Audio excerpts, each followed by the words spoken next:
Hey, everybody! Welcome to episode 138 of the Primetime Gorehounds on January 28th, 2026, 4:30 Eastern Time. I am Primetime Thompson's Gorehound himself, Paul Burt. One from Downport, Iowa, one from the UK. We're watching Halloween 3, Season of the Witch. And this ought to be a fun one. And ladies and gentlemen, we are live. Yeah, we are. Yes. Halloween 3.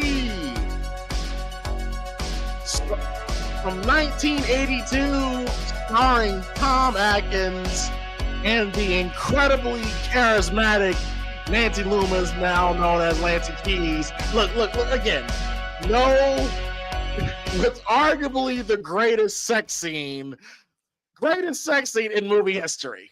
I mean, Paul, I'm telling you, the sex scene in this movie is the greatest sex scene of all time. I mean, well, what's funny is that as Tom Atkins is having sex with Ellie, I think her name is, his actual wife is getting murdered in the hotel room next door to them. You know, the woman that takes that little thing off and she gets shot in the face and her face is all fucked up. That was Tom Atkins at the time, real life wife. That's fucking hilarious. So, I mean, and Nancy Loomis, who now known as Lancey Keys, Annie from Halloween. Bless her. I'm sure she's a nice lady, and she didn't stay too long in the acting business. It just seems like every role I've seen her in, she seems incredibly annoyed. You know what I mean? She always seemed like, oh, why am I here? Scared another one away. Yeah. I mean, I don't blame Tom Atkins. I don't blame Tom Atkins for wanting to leave her with the children. It's just the way she's like, oh my God, fuck off. It's like, this is what Annie did. Annie survived Halloween, got rid of you, Paul, and went off to marry, oh, Paul, I give you all, no keys, but please, my Paul. Oh, yeah, neither there. But, Paul, how are you doing? And how are you feeling about Halloween 3 Season of the Witch? Well, first of all, it's been a bit of a weird week this past week. I mean, we had like a major storm completely do some damage, not just in my town, but in the south, but in the whole southwest area. Took out a few piers. It caused a sinkhole in the railway lines going in and out of this town. I'm just like, oh, nice. So that's going to be interesting. But as far as that goes, I mean, that was cool. And there was another bit. There was a funny story as well. Like when I was doing, I was actually last week also making some quick last minute adjustments for my carnival costume, making sure it fits good. I get a knock on the door, and I didn't realize this was happening. My housing agency person comes in to do an inspection check of the place, and here I am in full fucking black and gold costume. They were just like, and I'm just like, quit breaking my balls. But it's just like, I was just like, yeah, I was just checking to see if my costume fits because I gotta be going there later. But yeah, that's because that's gonna be like next week. But as far as this movie goes, Halloween 3, man, it's been a lot of years since I last saw this movie. And it's primarily because, and I know some people enjoy this movie, and there are some elements on, now that I'm a little older, I can get what it was they were trying to do. But I remember when I first saw this movie initially years ago, I remember just thinking to myself, why the fuck is this a Halloween movie when there's no Michael Myers in it? Not knowing anything about it at the time, you know what I mean? Now I get it because it's like he was trying to do like an anthology like story to kind of go, differentiate away from the whole Michael Myers thing. So for me, it's like if they just called it just Season of the Witch, I would have been okay with that. But I think because it was associated with the Halloween name, I was kind of like very like, well, fuck this movie when I was younger. But it's like I said, it's been years since I've seen this movie, and I know that this movie has its audience and it has a cult following. And for me, it's going to be my first time in a long time since I've seen this. So it'll be interesting to see how I feel about this movie, watching it fully again now for the first time in who knows how many years. Very interesting, very interesting. And by the way, Paul, I just want to let you know, Paul, we could probably watch Halloween every week for an entire year. And every week for an entire year, there'll be all the people that's here will probably be back for it every single time. We can watch Halloween. And I'm watching Halloween again. Holy fuck, you serious? Yeah, let's watch it again. For an entire year. For an entire year. Listen, if someone wants to donate to Paul and I $500,000, we'll split it $250,000 each. Paul and I will watch Halloween every week for an entire year. Just saying. Just saying. I could do that. I could do that. Yeah. Yeah, money talks, folks. Money talks, folks. But you know what? Why stop at 500,000? Let's 5 million, and we split it 2.5 million. And then Paul. No, that sounds even better. Yeah, then we'll watch Halloween every week for 10 years. Done, no question. Yep. Okay. But Paul and I are paused. I'm watching it off Amazon, my trusty Amazon, which has everything I want. Yeah. Watching on Amazon. Where are you watching this at, Paul? Well, I did have a DVD copy of it, but unfortunately it's not working very properly, so I've just had to rent this on Amazon Prime. Okay, well, I'm about 3 seconds in. Universal logo hasn't quite come up yet on the screen yet. It's just about to. That old school Universal Studios logo is just about to come on the screen. Yeah. That's where I am paused in a few moments here. So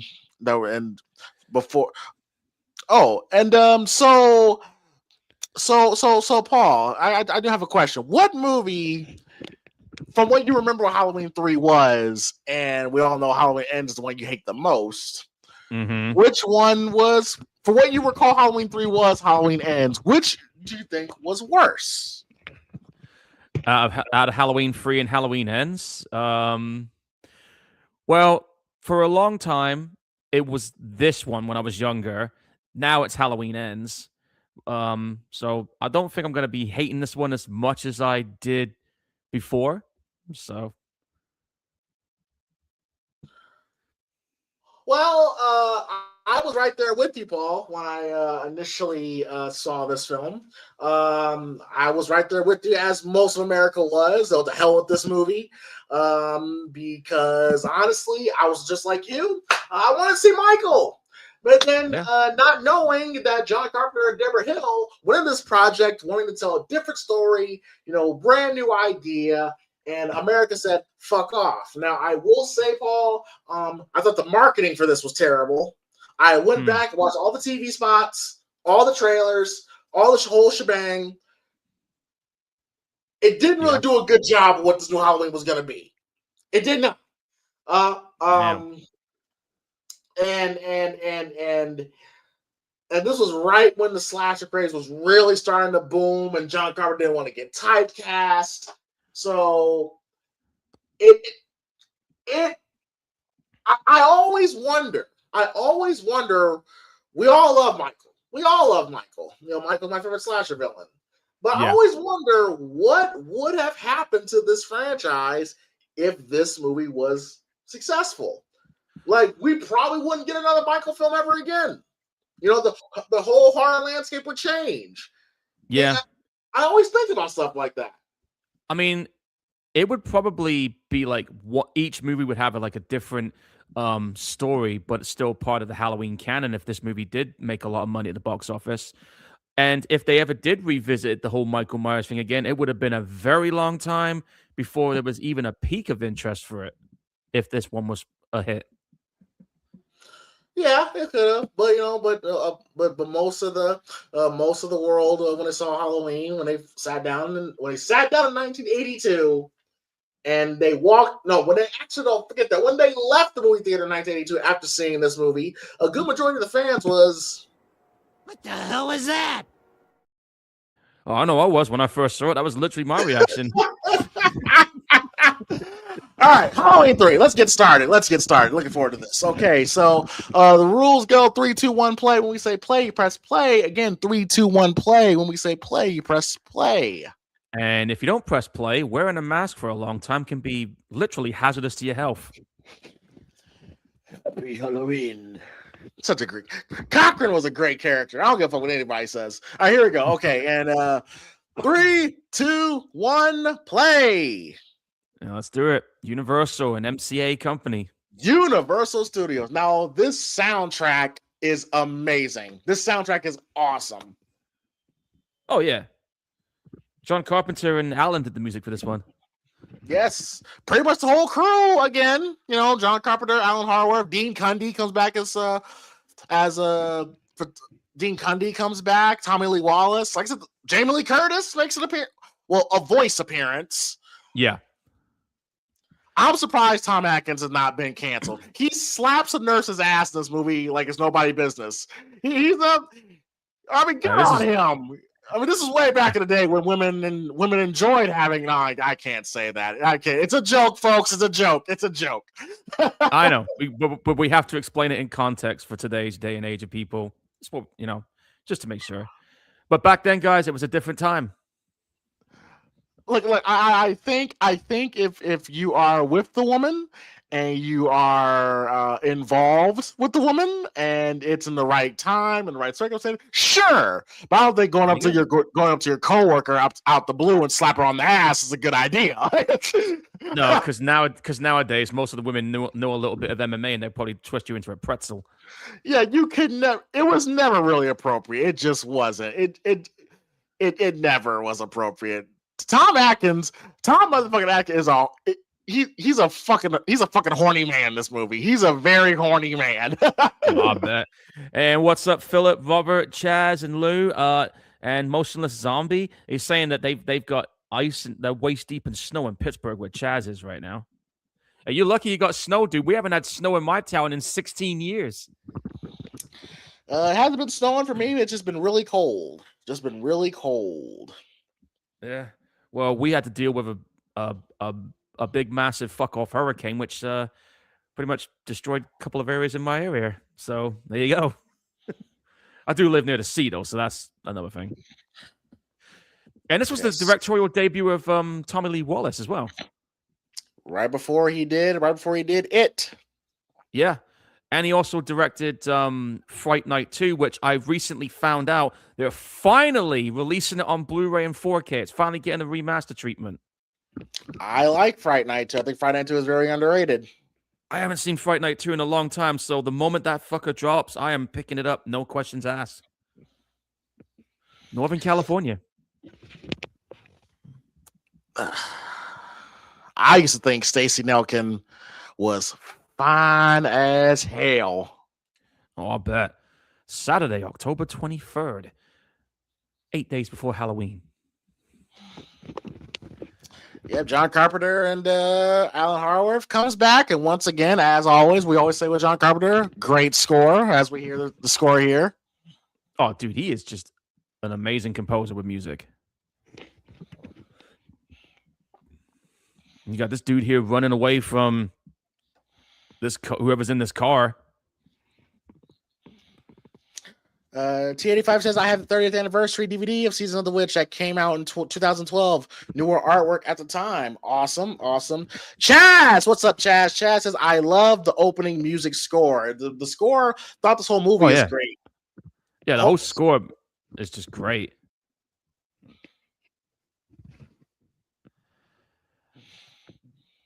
Like I said, guys, I would say this is definitely up there with one of my favorite Halloween scores. 100%. Yeah. But this movie was a whole different animal. Because I remember when I saw the car driving, I thought, oh, okay, it's definitely Michael Myers. But when I looked closely at the car, I thought, who the fuck is this guy driving in the car? This is when I first saw it years ago. I was right there with you.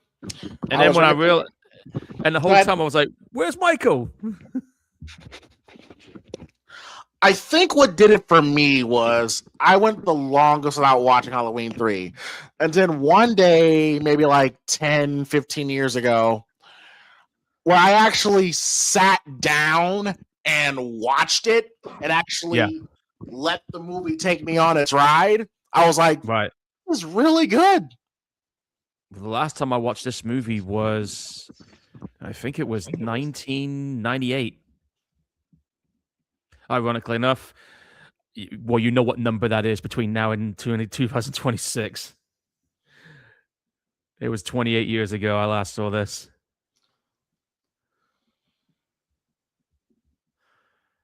Yeah, like I was this at the time I was watching this, I was like, "What is going on here? Where are we going with this?"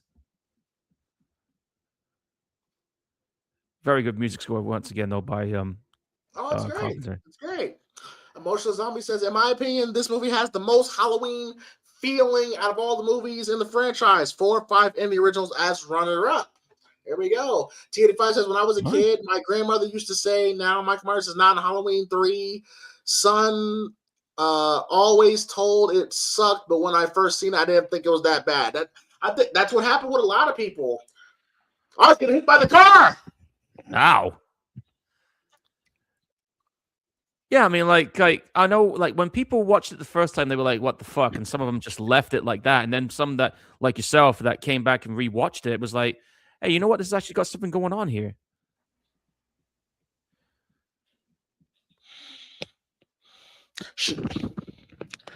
For sure, for sure. Movie's kind of ahead of its time. You're like this could easily be like American Horror Story today, or Tales of the Crypts for all you OGs out there.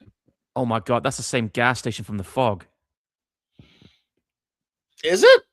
Yeah, that's the same gas station. Yeah, that makes sense because The Fog was before this. Yeah, it came out in 81. And this movie, go on. I was about to say this could be another situation where you think John Carpenter is directing this. I wouldn't be surprised if John Carpenter was like secretly directing this as well as Tommy. Oh my god, this fucking theme!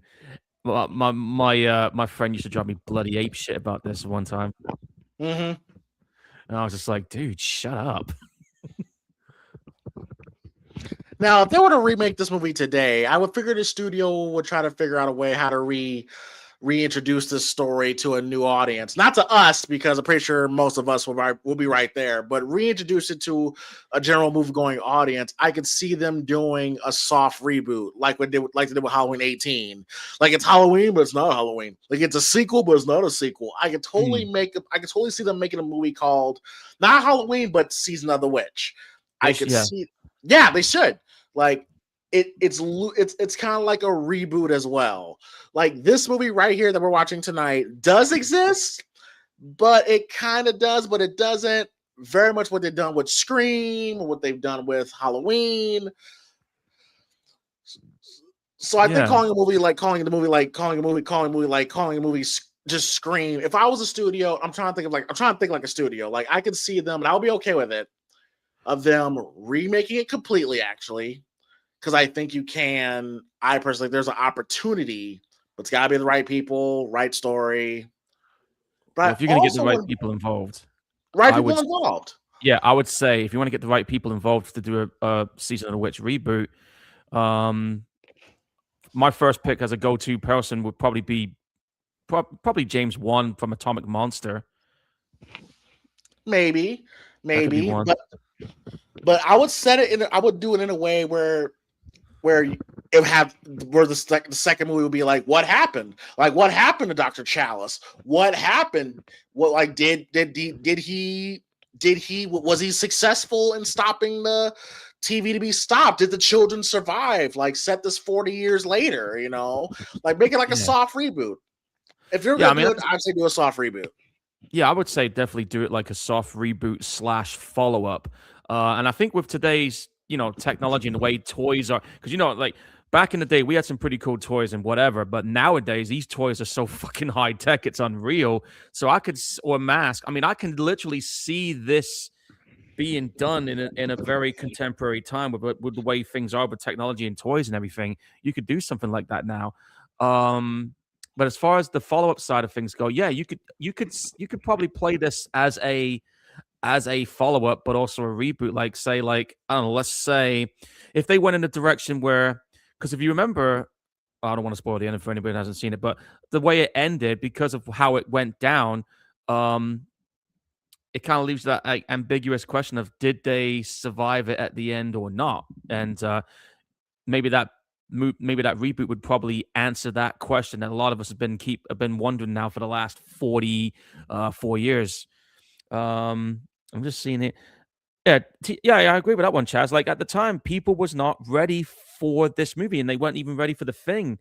And T85 was saying about, just to think, Friday the 13th was meant to be some kind of anthology as well. Yeah, they tried it with Part 5. They tried to do that with Part 5 by having somebody else do Jason. Oh, well, there he is. That's Tom motherfucking Atkins and Yeah. the ultra charismatic Lancy Keys. Just look at her, Paul. She looked like this on Halloween. She looked like this in The Fog. It's like, I'm just here. Fuck off. Yeah. Well, she recently appeared in a movie 2 years ago. I was just looking at her personal credits on Wikipedia. She did come back to do movies not too long ago. Some film called, what was it called? Hauntology. It looks like an American adventure horror film that was written by Parker Brennan. I've never even heard of it. But that was a recent movie she just came back on.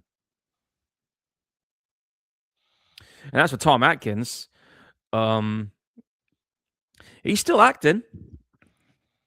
And his next movie, which I've been hearing talks about, is listen to this. There's no date yet, but the movie he's working on next is the third movie of the Collector series. So they're gonna make a third one. Chat, where do you put Halloween 3 in your rankings of all 13 movies? This movie did not get a lot of love. It's a black sheep of the family. Where do you put this in your ranking? I'm not entirely sure where I'd put this now because I need to watch it again, and then I can give me a list. But I know what's on the bottom of my 13 list. I don't even need to say what's at the bottom. T85 says 6. Okay. Look, again, I like Halloween 3. I mean, it's not a great movie, but in retrospect, see what I mean, Paul? She slapped him on the ass. She slapped her on the ass. Yeah, I caught that. Oh no, she slapped him. He pinched her. Yeah, I caught that. He's always a ladies' man. Like in The Fog, he had Jamie Lee Curtis in his bed within 10 seconds of meeting her. Don't leave your girl around Tom Atkins. But I think for Halloween 3, I think this movie has gotten a lot of love over the years. If it wasn't titled Halloween 3, like you said, Paul, it would be looked at as a classic. It would be looked at as a classic. It would have been, yeah. And now we got some dude creeping around in a suit. Am I ahead of you or are you behind? Oh no, I think we're good. Okay, cool. Because he's just gone into this room where that guy was just chilling in a hospital bed, and he's smothering him. But yeah, this movie flopped, and then they brought Michael back for Halloween 4. Oh, he went for his fucking eye. Ow. Oh, this one always makes me cringe. Yeah, I know what you like. You don't like anything involving eyeballs. And it's how it's done. It's Yeah. Well, as far as what you were saying about the box office side of things, yeah, this movie had a budget of $4.6 million, and it only made $14 million. And this was the last movie Universal did for a Halloween movie until the 2018 film.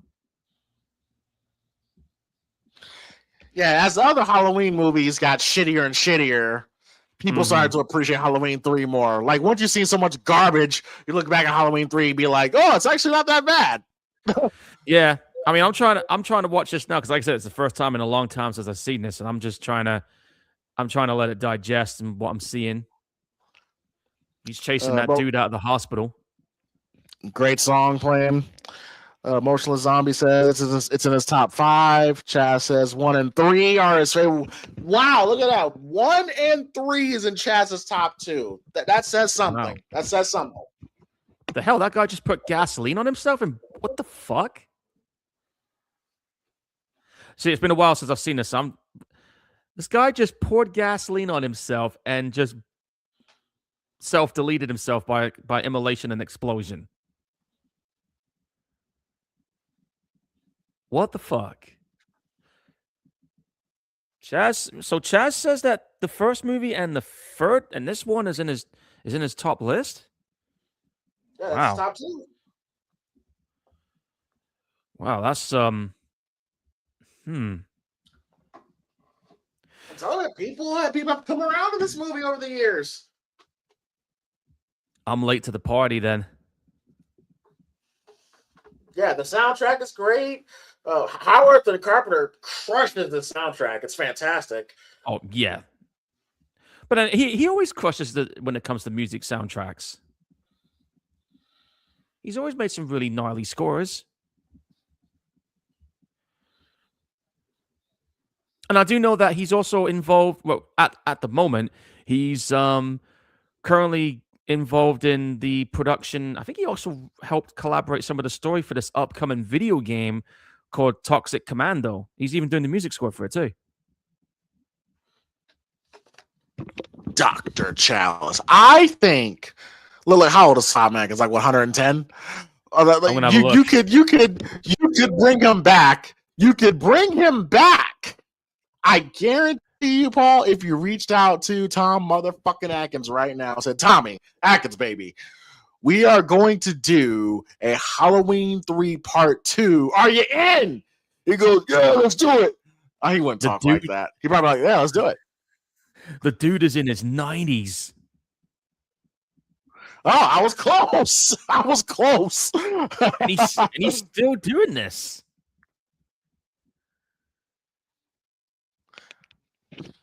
He likes acting. He likes acting. He's living that life, man.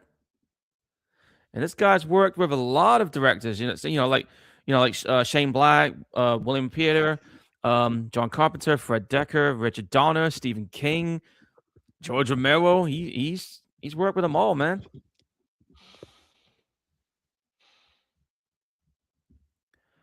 Man, she looks hot. Yeah, there's yep, Stacey Nelkin. Yeah.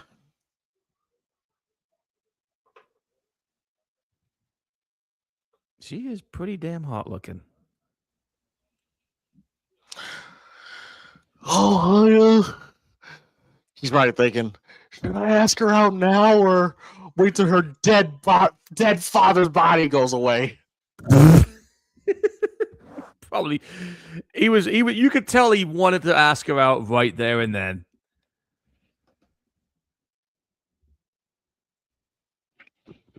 Yes, there she is. Now, maybe she's already.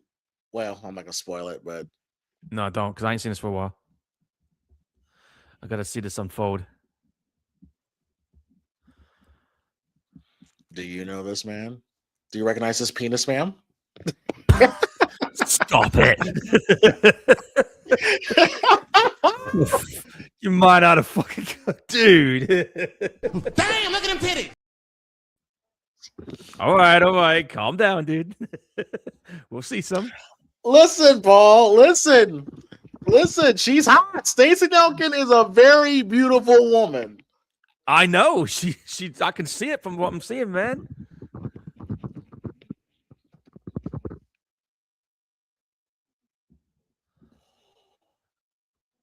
So yeah, I'll just see what T85 just put in the chat. Right. So T85, this is how he's listed his film. So at number 1, it's Halloween 2. No, Halloween is at number 1. The second would be Halloween 4. Then it's Halloween 2. Then it's Halloween 6. Then it's H2O. Halloween 3 is in at number 6. Halloween Kills is in at 7. The 2018 one is at 8.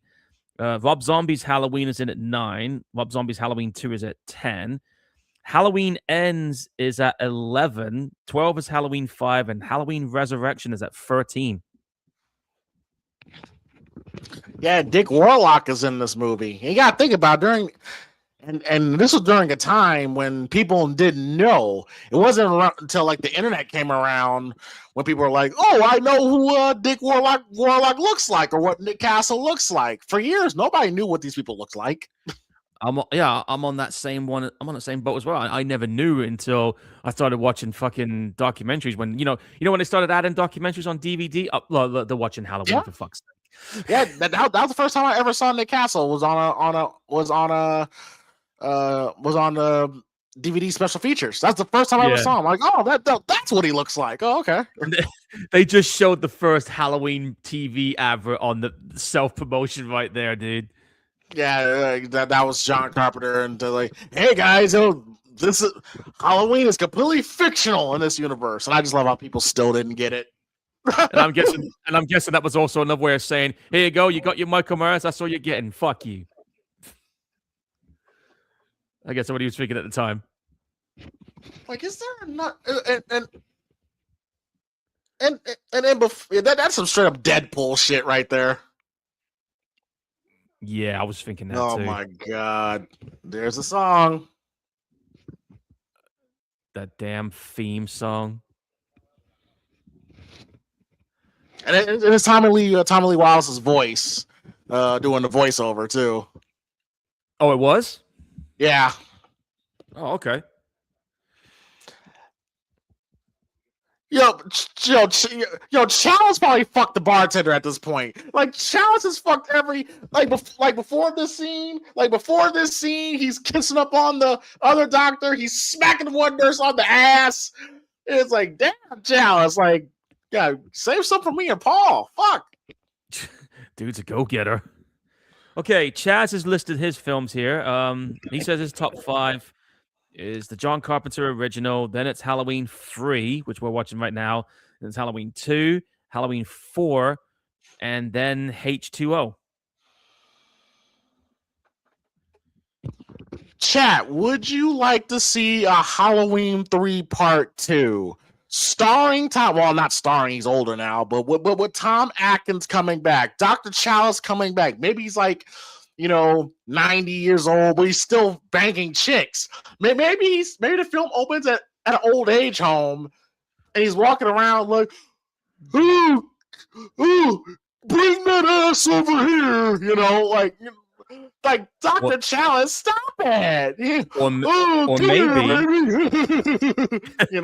that's one way of doing it. Or maybe if you look at it from a realistic standpoint, if you want to do it this way, let's say what happened at the end did happen, and he's so grief stricken he ends up in one of those secured facilities, if you know what I mean.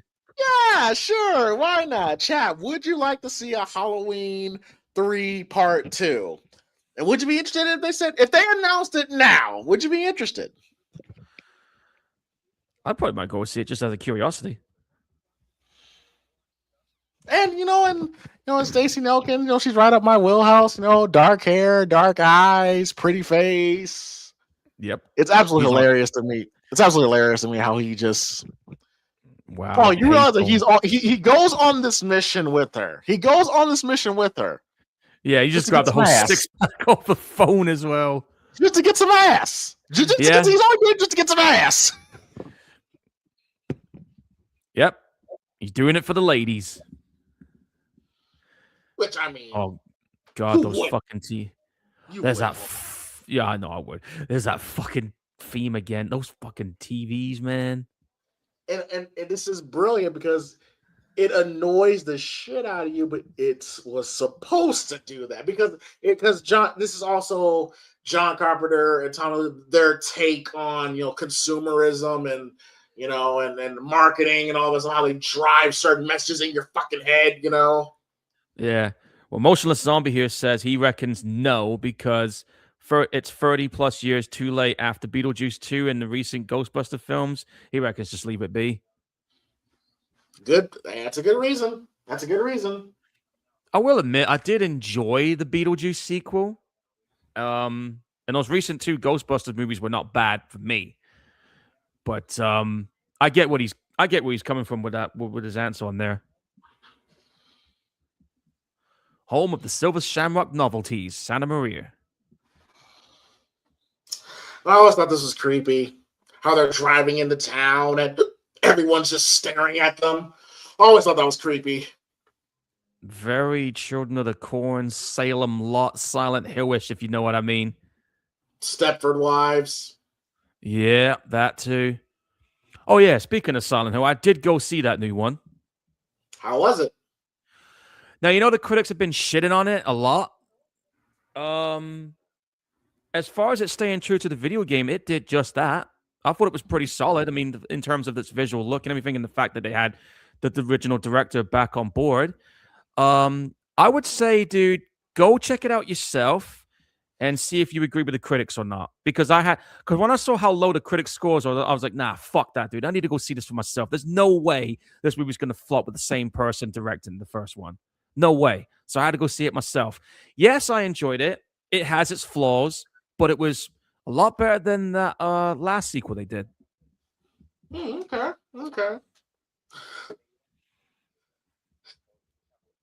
Yeah, 1982. Man, a lot of horror movie and B movies that came out during that time. I mean, Paul, I honestly feel if there was never another Halloween movie after Halloween 3, I'm willing to bet fans would still think this movie sucked because you had the first two movies, Yeah, they probably would. Oh, and I just recently watched the movie Terror Train recently. Oh, I've got that on Blu-ray. Yeah, it still sucks. I fucking hate it. It's so boring. It's wow, boring, bro. Did you know they did a remake of it not too long ago? I think it was on, and I'm never gonna watch it. It was on. I think it was on Screenbox or Tubi. I think it was like a two-parter. Yeah, I don't like Terror Train at all. I got it because Jamie Lee Curtis is in it. And plus, as you know, I'm a movie collector, especially when it comes to horror flicks. I mean that's fine, but just when you watch it, you're gonna be bored out your fucking mind. She doesn't really do anything in the movie too. That's another thing. I mean, yeah, the movie was very. It could have been better, in my opinion. It has its fans, of course, but I think it's kind of five of them. It's kind of the weakest in this whole slasher universe in the grand scheme of things. It's definitely the weakest slasher movie out there.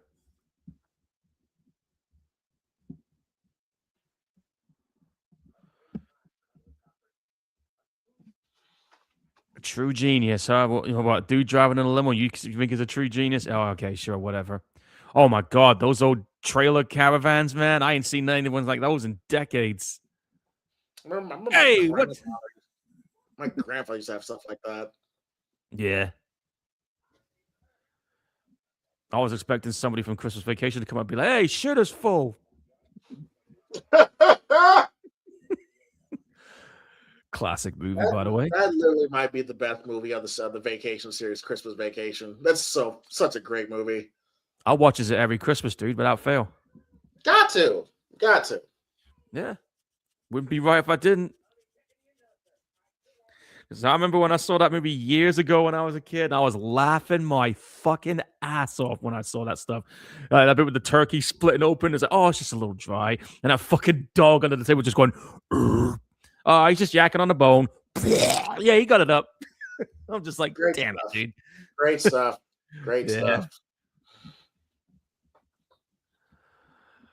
Well, anyway, he's back in the hotel room. I think this is the scene here. She's like, where do you want to sleep, Dr. Chalice? That's a very stupid question. Do you not see my hard dick in your face? You could have said that, Paul. You're about to see it here. I know. Before you know, T85 says he does believe that Halloween Kills is the best of the Blumhouse trilogy. I actually agree. Despite it being a little bit goofy, but Michael was brutal as that's what I've been saying for a long time. I've even told James this half a dozen times. Even when we watched it, he was brutal as fuck in that movie. But that whole evil dies night thing, that's got to go.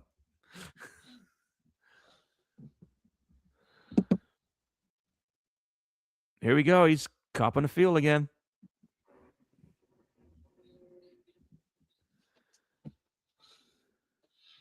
Now, Paul, did Ellie already meet the woman, the random woman, for you? I think so. I'm just at the bit now where they got those like horns in the buildings making announcements. Did they kiss? Yeah, they kissed on mine. Okay, all right, okay, all right, yeah, okay. So the woman that Ellie was talking to was Tom Atkins' wife at the time, Yeah. which is hilarious to me. Yeah, I'm gonna yes. Hey, put it in my contract. Don't pair me with my actual wife. I want to fuck this 23-year-old woman while my wife is in the next room. That's how I wanted to go.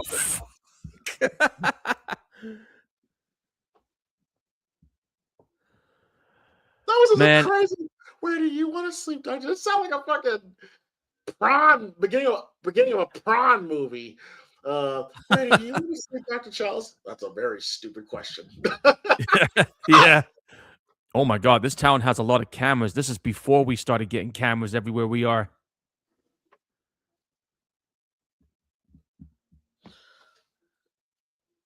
I believe, speaking of Jamie Lee Curtis, I believe today is her 68th birthday. Let me check that. You might be right. Jamie. No, Jamie Lee Curtis's birthday is November 22nd. She's 67, but she will be 68 this year. Fuck you, Facebook. Oh, you fell for one of them false ones again? Yeah, I've been seeing a lot of those going around lately. Yeah, I've seen a lot. Like those fake stories where they're saying about, a certain wrestler's going through some financial shit or something. Just avoid that shit, dude. Yeah, here's a cat. Cat came back. Cat came back. You might be ahead of me. Yeah, he's talking to some dude in a hat right now where I'm at. Do you want me to pause it? I'll tell you where I'm at, yeah? Okay, he's just finished. He's just talking to this dude that's got a hat. Okay, I'm there now. But right, yeah, this man literally left his wife and his kid to go bang some young woman. Like, he's not a likable guy. No, he clearly is not, man. This man literally have some bum come out the shadows and scare Chalice. That's a cheap scare. But yeah. The second he saw Stacey Elchin, bro. Put it in your mouth. Be a man about it. Put it in your mouth. You should. What he did. Yeah, you shouldn't tempt me, man. But Paul, I shit you not, there is a moment, Paul, where she's gonna wear some lingerie, looking good. I'm like, you know what, Tom? Her or an older Nancy Loomis? Yeah, you made the right choice. Yeah. Good call. The bum is gone into some pile of areas right now. Yeah, Dick Warlock is about to kill him. So technically, folks, Michael Myers does kill someone in this movie. Yes, he does. And you said the Halloween Kills is your favorite. To me, my favorite is the first film. I think from an overall standpoint, I think it's a better movie, better film, better story. Yeah, I mean, like the 2018 movie was really good. I'm not taking anything away from that, but I just felt like Halloween Kills was better.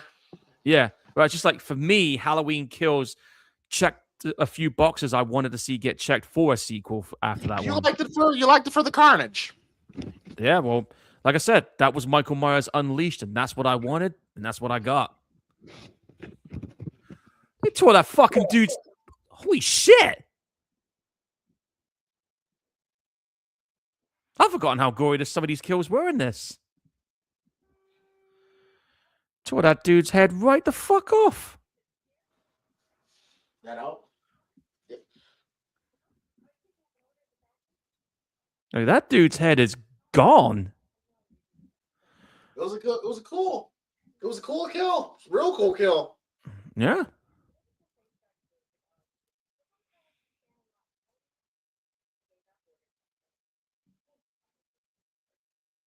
Yeah, Chaz. Michael Myers was in Terminator mode. Yeah, you're right. I got these two ladies here. One's drinking a cola, but she's got the silver shamrock coin. That's Tom Atkins' wife. That's what we're trying to tell you, Paul. Yeah.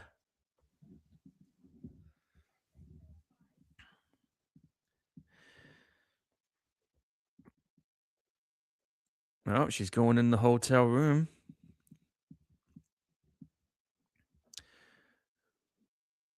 About to have that scene you were telling me about.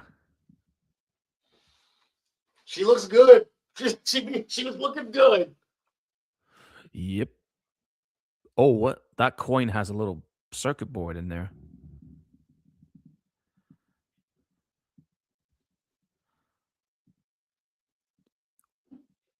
Ooh. I saw that. I saw that before you put the towel on. I saw that behind the windscreen. Or the window. I saw it. I saw some bush too.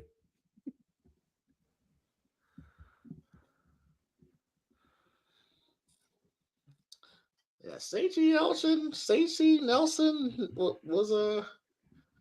She again, keep saying, good looking in this movie. Real good looking. Yeah.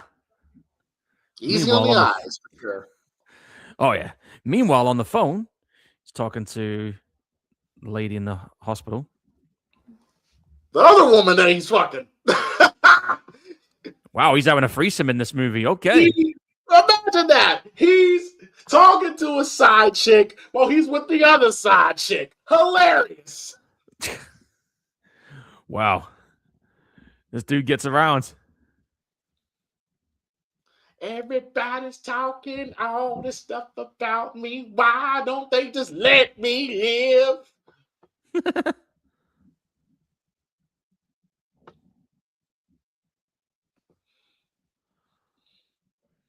Another thing I like about Kills is the flashback scene. It was done perfectly. The flashback scene is the best part.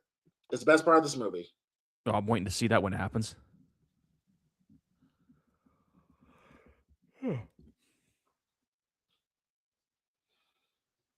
Look at that stash. Look at his stash.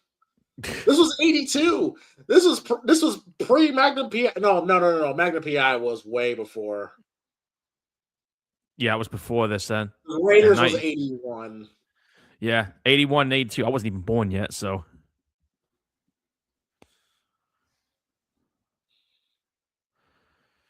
Every time I see motels, I always think about bad shit happening in movies. It never ends well sometimes. You remember? You're right. Yeah, you got Psycho, you got Devil's Rejects, and I don't know if you remember another movie. Well, two other movies. One was called Identity, and the other one was called Vacancy. But is she lying down for you? Yes, they're both in the bed. Did she just lie down and she's okay? I might be ahead of you. That right late 70s, early 80s. That late 70s, early 80s porn music. and to be totally honest with you folks, like I've never been in one, I never shot one, but I do know quite a few actors, and doing a sex scene in a movie is everything but hot. It's everything but enjoyable because you're on set. You have people telling you what to do, and sometimes it can be choreographed depending on what it is. And this is just the reality of life. You aren't always attracted to your partner, so that is true. So I do know quite a few people that have done love scenes or sex scenes over the years, and they say that, hey, sometimes you look out and you happen to the person your dance partner for this scene is easy on the eyes. That's great, but not necessarily. You got to pretend like they're fucking everything in the world. So yeah, and you have to think of, it would depend on the set. It would depend on the comfortability of the actors whatsoever. But generally, you have at least the director there, the DP there, first, second assistant camera there. Ooh. I mean, you got Oh shit! Yeah, yes. She just got a mouthful of that fucking laser. Watch and look at this. What the hell was in that circuit board?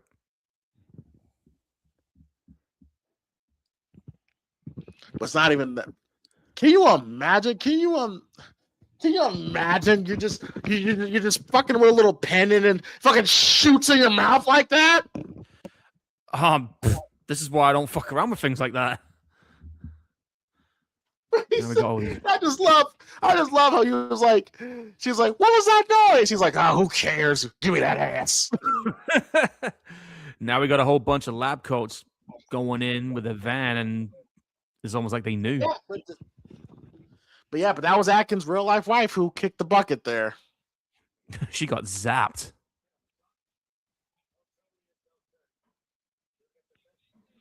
He probably really meant that too. Who cares? I bet you when they watched this movie afterwards, I'm pretty sure his wife was like, "Did you really mean that?" I'm just acting, honey. I'm just acting. Don't worry about it. It's all good. I'm just acting. But it's the best kill. That might be the best kill in this movie. It's the best kill in this movie. Well, the kid with the mask is pretty fucking brutal. Oh, yeah. I'm. That's the one scene I remember distinctly when I watched it years ago. Oh, it was horrifying. Scared the shit out of me. Yeah, I mean, you got a mask melting on a kid's face. The face is melting, and you got all these fucking bugs coming out of it, like we're seeing on the thumbnail. He just keeps groping this woman, man. Like, I wonder if his ex-wife at the time put two and two together with these two. Just these two. How about Tom Atkins' career? That as well. Halloween 3, cocaine and sex. That's one way to do it. These guys in these white coats, these 80s hairdos. Yeah. Well, you could have called it. You could have called it something else, like Halloween 3, Season of the Pussy. Okay, that's a bit fucked up. I'm gonna shut up now. And there he is, the Godfather of Silver Shamrock. Happy Halloween. Happy Halloween. Saturday, October 30th.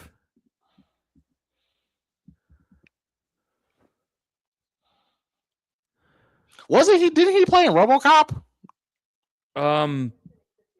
If that's the same guy, I'm gonna be shocked. Hold on a second. I think it was. No fucking way. What's the character's name again that owns the Shamrock? Cochran. I think his name was Cochran. Cochran. Dan O'Hurley. Yeah, I'm looking. Oh my fucking god, it was. Yeah. Holy shit. He's in this? Okay, that just won me over. He was pretty good in RoboCop as well. Yeah, he was the one that ran OCP. Yeah. Yeah. Dick, I'm very disappointed. God, it's been a while since we saw that first RoboCop movie. We did an episode of RoboCop, didn't we? Yeah, we watched the first one. We haven't watched the other ones yet.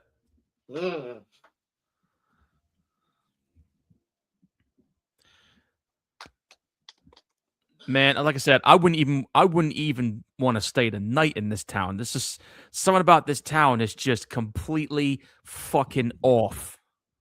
It has like a very 1984 vibe with the cameras, and I believe that that bum was saying that that Silver Shamrock doesn't hire any of the townspeople, and there's cameras all around. Very 1984, for those that read the book. So yeah, I've read that book. The whole dystopian future and everything. That's kind of what we got now with the cameras being everywhere like they are. You know, remember that video game Watch Dogs? I don't know if you've ever played that one.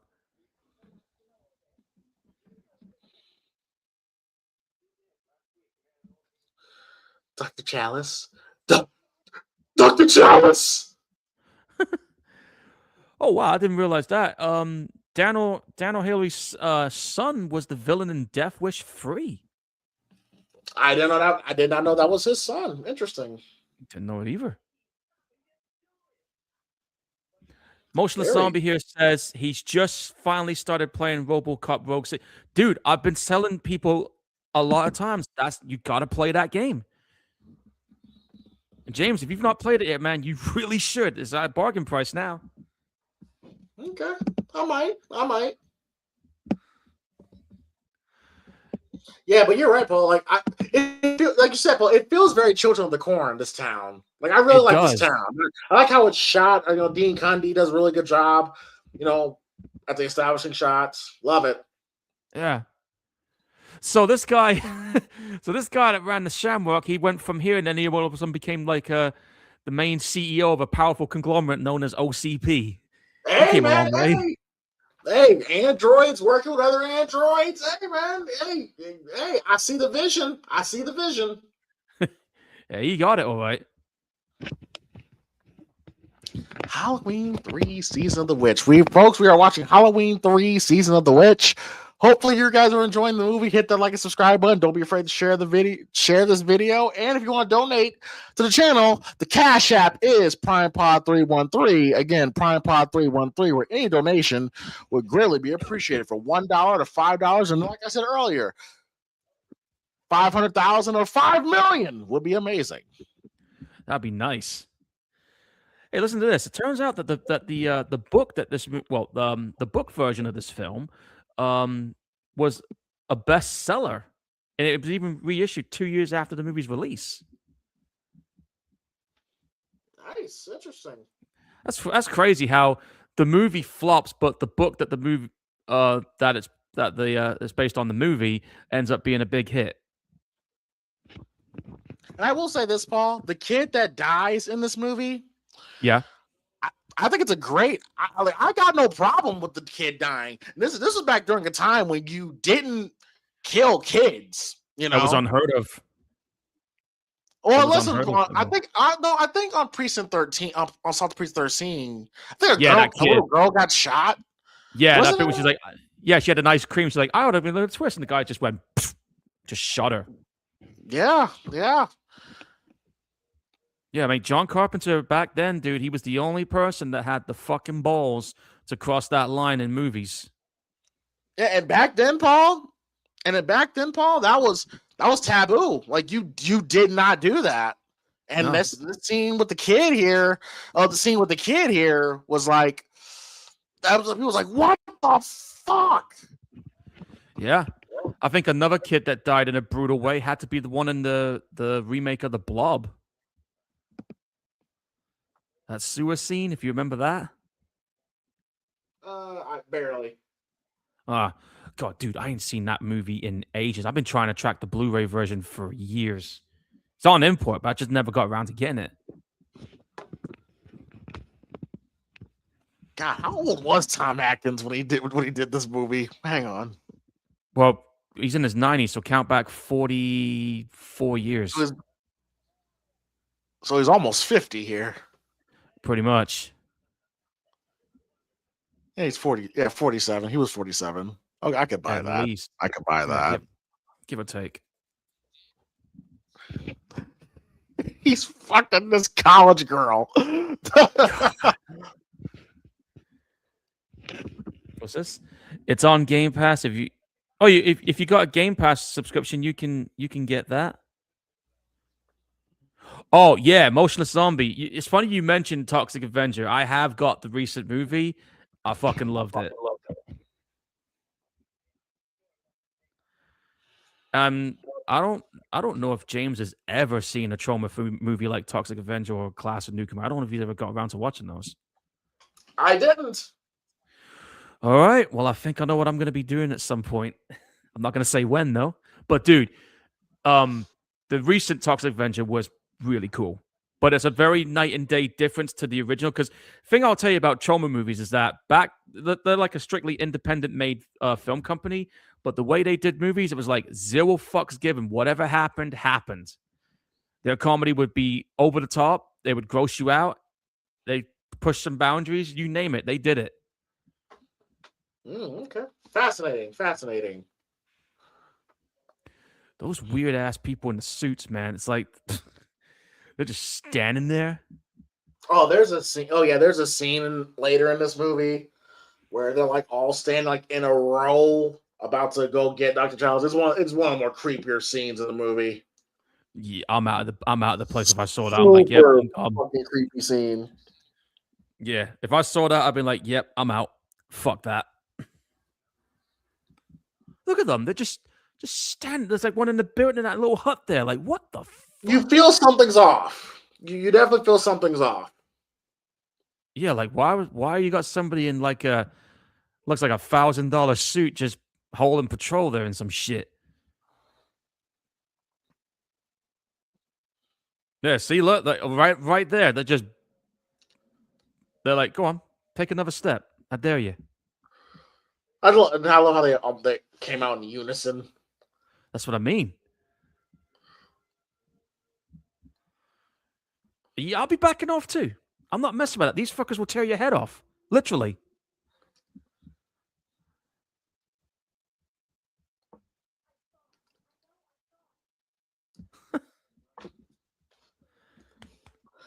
Don't want to fuck with them. Nope. It ain't worth losing your head over.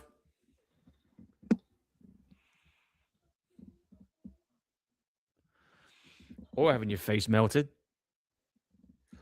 Yeah, T85. Like, RoboCop 2 was definitely, out of the sequels, that was the best one. That third one was a pile of shit. The 2014 remake, I was disappointed in it. I liked what they did, but I was disappointed in its execution.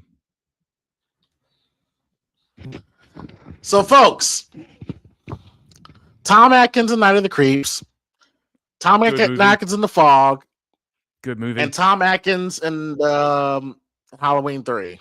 So, folks, in chat, where do you put The Fog? Actually, no, fuck that. The Fog is a movie. The Fog without I don't think gets any credit. Where do you rank The Fog in your Carpenter rankings? Because I think The Fog doesn't get the credit it deserves. I'm going to be the one to do it. Where do you rank The Fog in your Carpenter movies? Atkins is horny in that movie too. Well, The Fog is definitely in my top 5. It's a great movie. Yeah. I mean, we enjoyed watching it when we did it. And don't forget, Tom Atkins was also in Maniac Cop, the first one. He was in Maniac Cop. I forgot that. He was in Lethal. Yeah. He was in Lethal Weapon.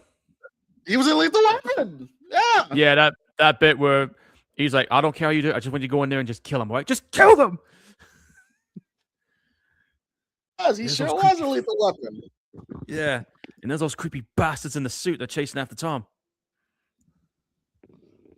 Such a creepy moment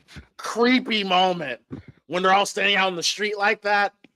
Nah, dude, like I said, I am not staying in this town, not for one night. And one of them's Dick Warlock, I think. Michael Myers Halloween 2. It was.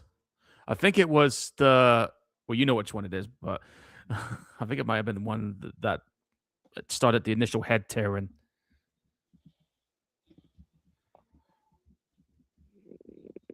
Again, that music is damn fucking spot on here.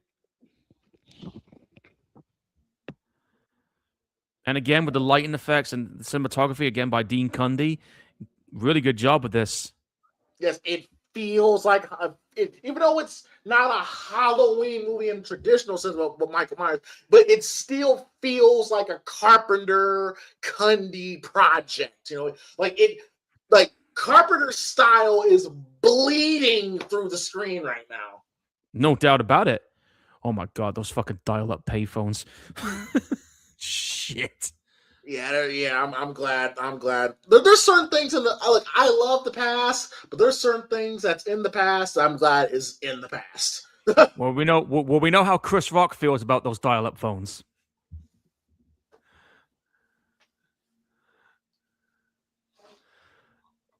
The 4, the 5.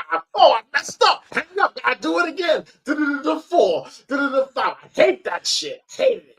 I hated them phones, dude.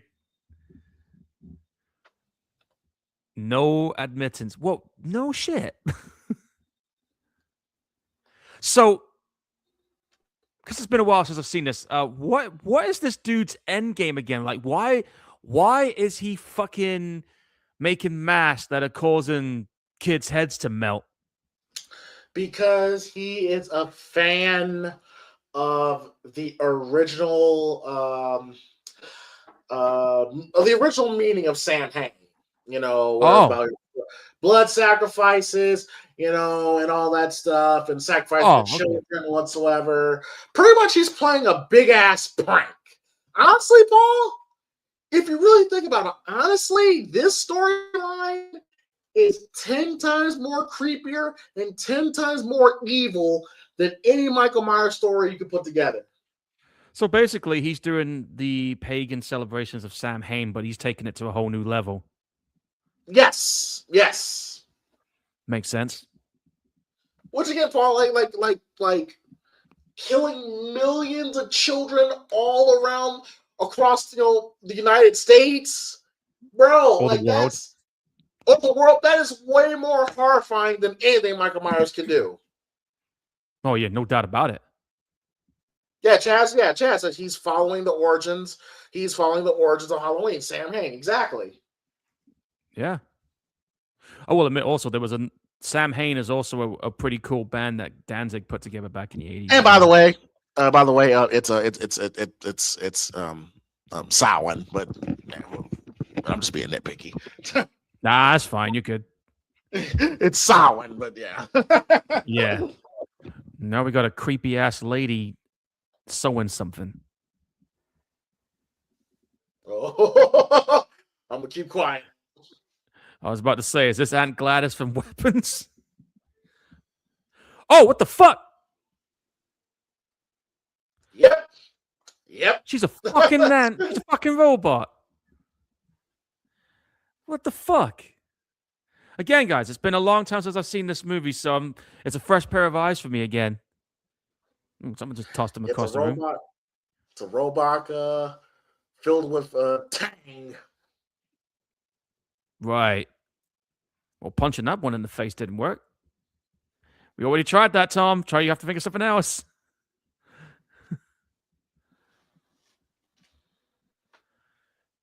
Damn.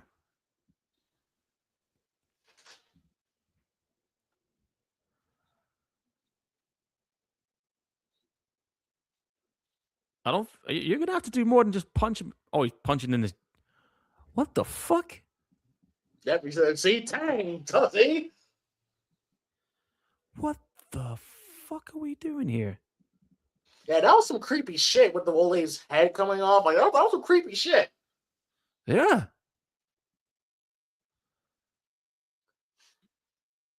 Which one's Dick Warlock out of these two again?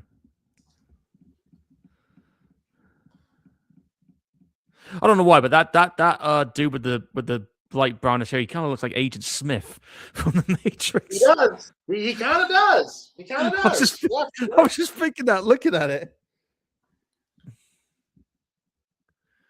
And there's the old man of OCP. I mean, Silver Shamrock.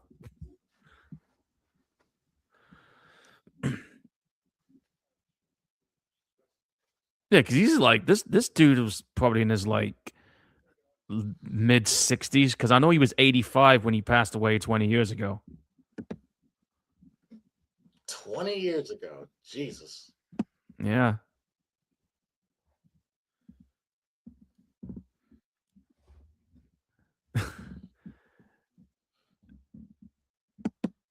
Well, that crazy ass scene with that kid you were saying about, I think, is coming up. Well, I'll tell you what, seeing this is my first time watching this in over 28 years, folks. Yes, that's right. That's how long it's been. I'm actually kind of digging this. Yeah. I see what they were trying to do with this one. I mean, I get it. I see why people are enjoying this now. I might have to watch this maybe another time to really fully grasp it. But right now, I'm just kind of like, yo, this is I've accepted It's Yeah, not bad. I've accepted the fact we're not going to see Michael Myers, but I do appreciate the fact they tried something different. I do appreciate that. I just guess I guess it's because people wasn't ready for that kind of thing, and people wanted to see Michael Myers because most people can be pretty damn close minded about things. The demonstration is sick. Oh, we're about to get to that. Oh yeah. T85 has listed his favorite John Carpenter films. He's put Halloween at 1, Halloween 2 and second. They Live, that's in my top 3. Season of the Witch is there in 4. The Fog is in at 5. Vampires is in at 7. That's a good movie. I like that. The Thing he's put in 7. Escape from New York is in at 8. We watched that not too long ago. Escape from LA is in at number 9, which if I remember right, James said he's not watched yet. And Ghost of Mars is in at 10. Now, here's the thing. Ghost of Mars, that was originally going to be an Escape sequel. Originally. Now, T85. Now, again, not to disrespect your list or anything. It's a good list. The only one I might have to push back on, technically, Halloween 2 is not a John Carpenter film. Yes, he wrote it, but as far as like directing the movie, even I have my conspiracies, I have my theories on that. I think he directed more led on, but he had some hands on it. But technically, Halloween 2 is not a Carpenter film. Yeah, you could say that, but I do think like you think. I reckon he probably had some hands on it. Oh, he definitely he definitely directed some scenes. It was Rick Rosenthal who went on to direct Halloween Resurrection, which again, how do you go from that to that? It's crazy to me, but yeah. I have no idea. Oh, here comes the demonstration.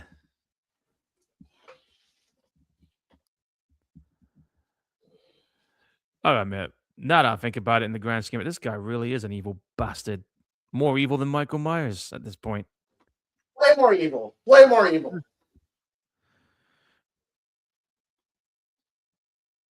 Oh man, 80s tech, and just think back then that was groundbreaking. Seeing computer keyboard panels, look at that, it looks like a fucking brick.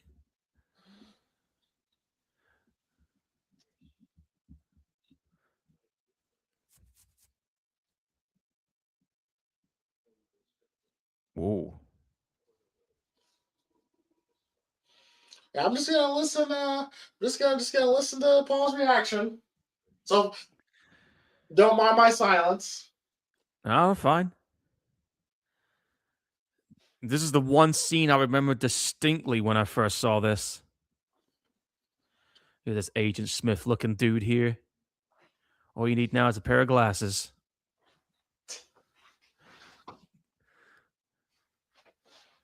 But yeah, I remember distinctly this scene, and when I first saw this years ago, I was just like, yo. But I'm going to treat it like it's my first because it has been a very long time, so I got to remember exactly how it unfolded again. Test room A. And there's no door handle.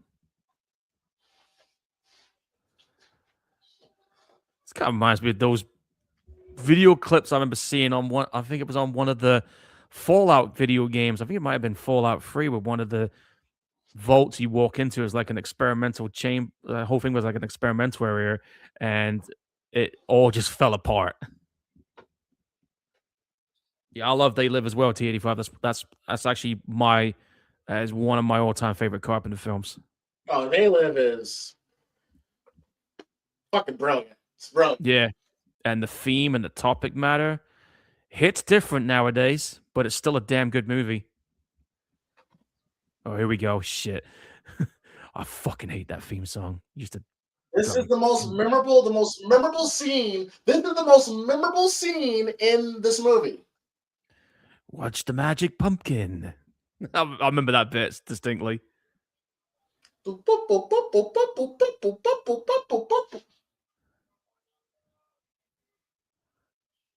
fuck. Here we go. It's so creepy, especially when the bugs and the snake comes out. Oh, it's so creepy. Yeah, like, how the hell did that?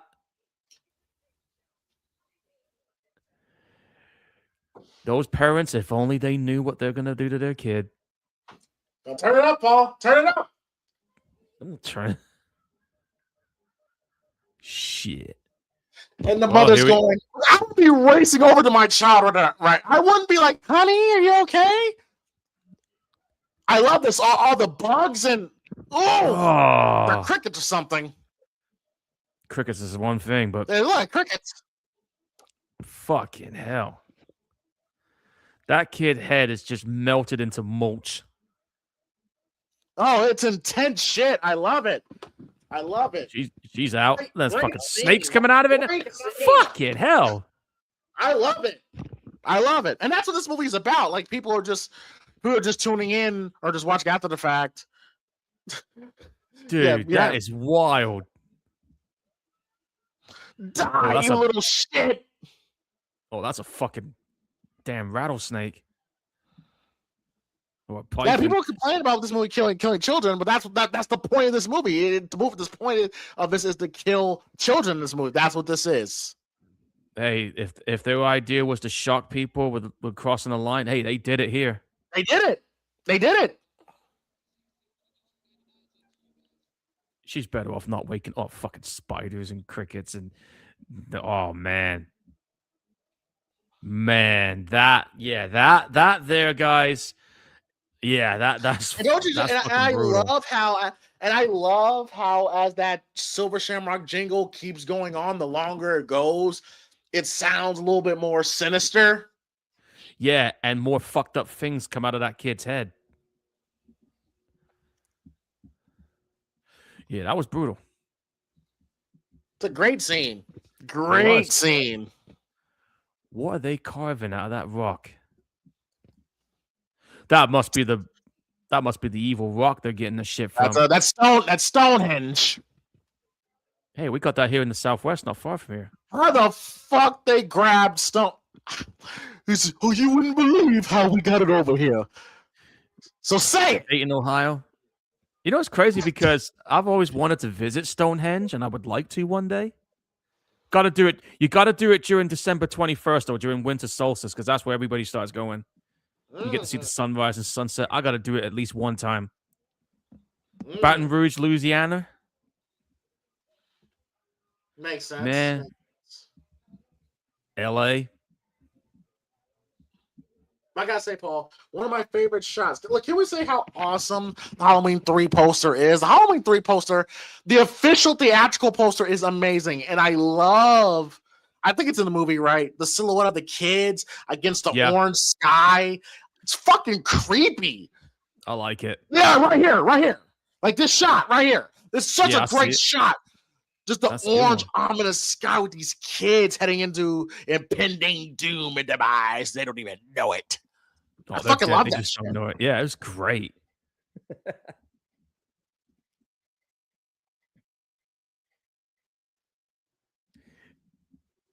Yeah, I know, Chaz. That jingle does fuck people up. I know. Damn. She's just put 2 and 2 together. What that charred up corpse was. Yeah, it was a fucking robot lady. Ash is a goddamn robot.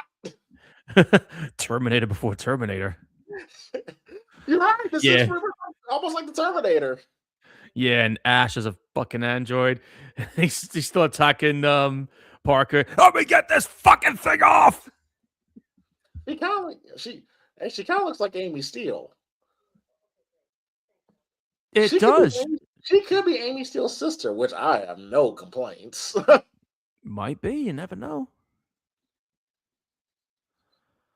This dude with the bloody Agent 47 assassin's gloves. He thinks all he needs to do now is shave his headboard and put a barcode on the back of his head. Chaz says this is far more terrifying than a man in a mask and mechanic overalls. Yeah, you can make that case. You can also make that case. You can easily make that case. Oh yeah, Village of the Damned. That was a Carpenter movie, but that was a remake though. But it was still a Carpenter film. Somebody's about to get lobotomized with a power drill. This is what you get for fucking married men. Yep. This is not gonna end well for you, lady. She's a hoe killer. Dude. She is. She's fucking a married man. It's not gonna matter now. She's about to get she's about to get drilled.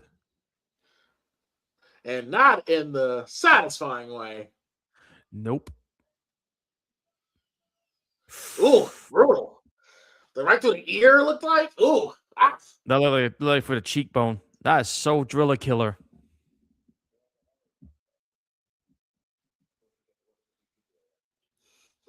Chaz is like, nah. Ah. Yeah. Well, you know what? James is going to end up playing next. That was a pretty good scene, yeah. Shamrock, man, you really are an evil. Yeah.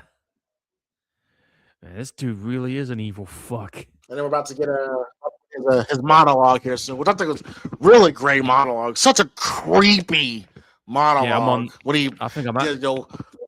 Does the screen explain? Yeah. Yeah, he's talking about it on mine right now. I'm listening to it.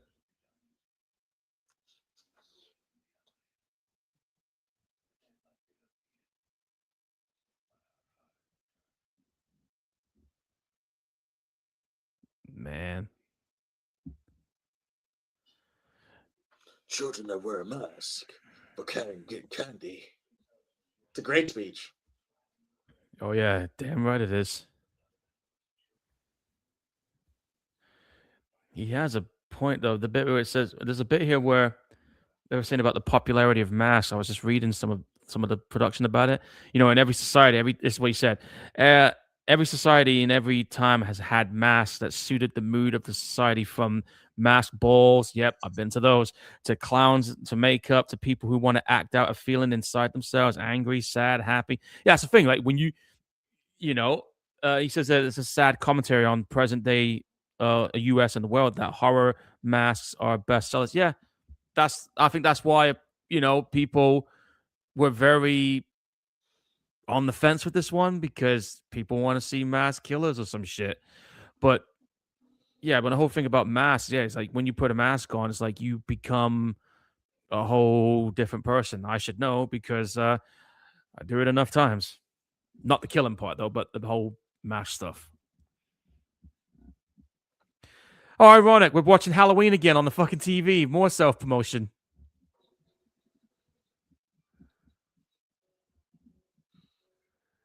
Tom Atkins' Bash is amazing.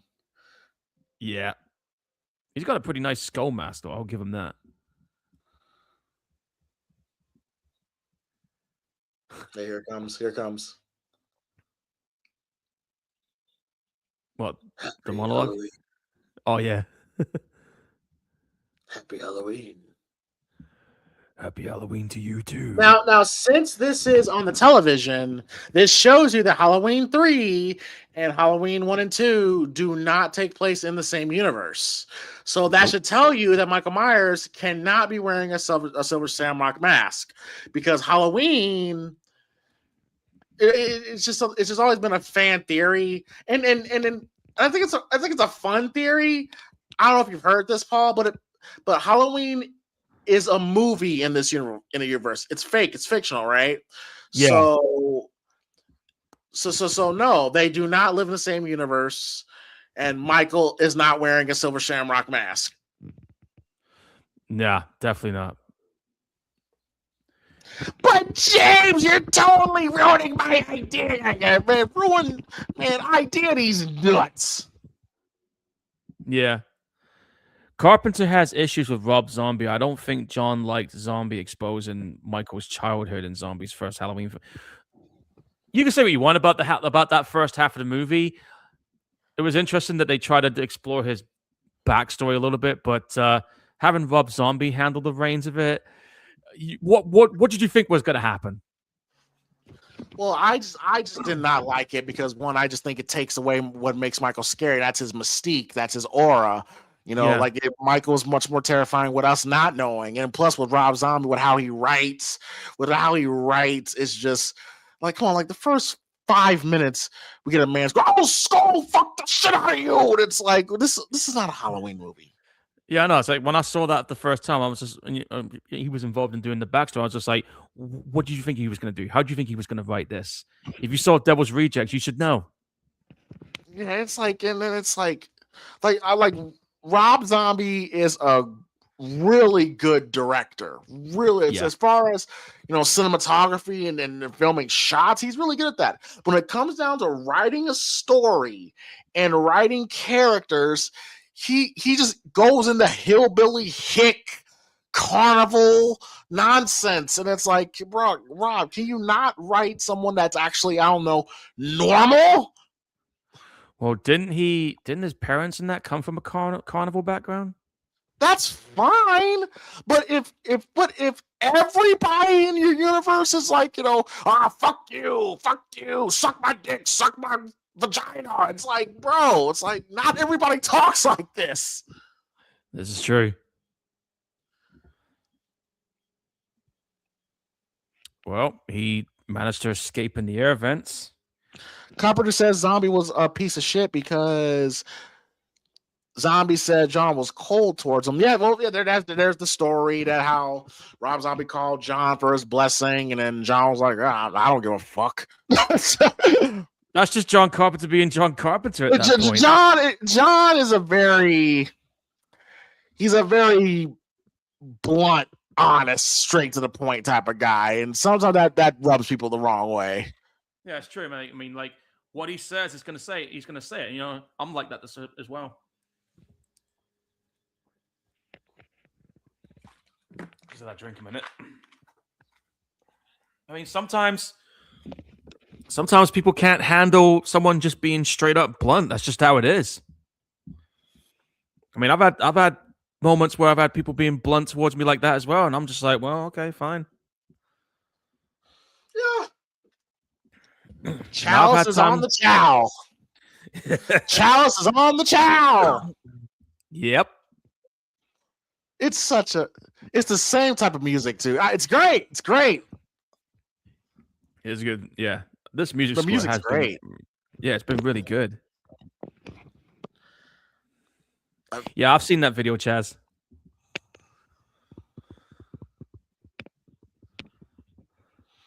It's been a while since we've seen Ellie. It's been a while, yeah. Makes you wonder what happened.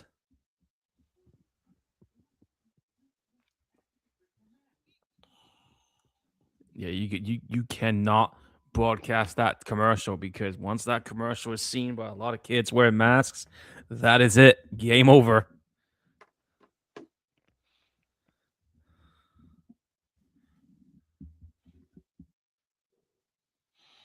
I love how these robots they move creepy.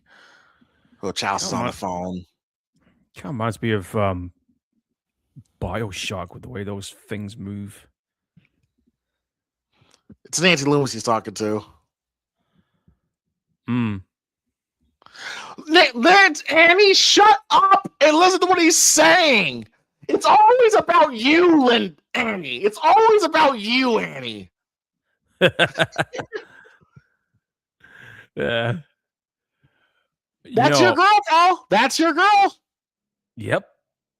Or is it? You need to put her in check.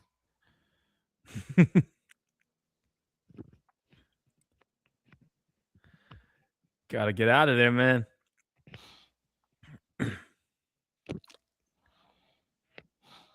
Yeah, this like I said, this is a whole different breed of movie for something like this.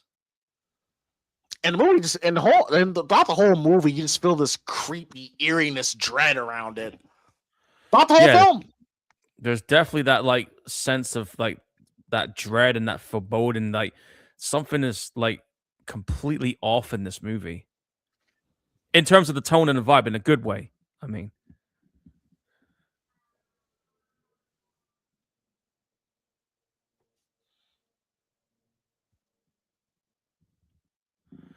and these Agent Smith looking robot dudes, man, they're just creepy as shit. They're really creepy. Yeah. Imagine having to direct them to walk a certain way. Oh, I'm guessing probably asked a few pointers from Dick Warlock, and then he told the other ones, "Hey, just follow my lead." Because there is a little bit of that Michael Myers mannerisms in the way they're moving and acting to a certain extent. You're right. I mean, look at the way they're moving. Look at the way they're scoping out the area. It's kind of like how you would.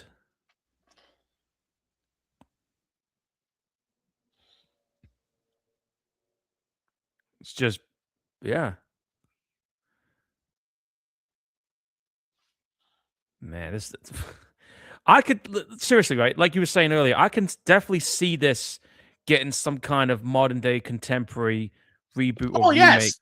It can be done. Yes. If you drop this in 2026 and make it like a TV series, it's probably one of the best shows on TV right now. People will be watching it every week on Netflix.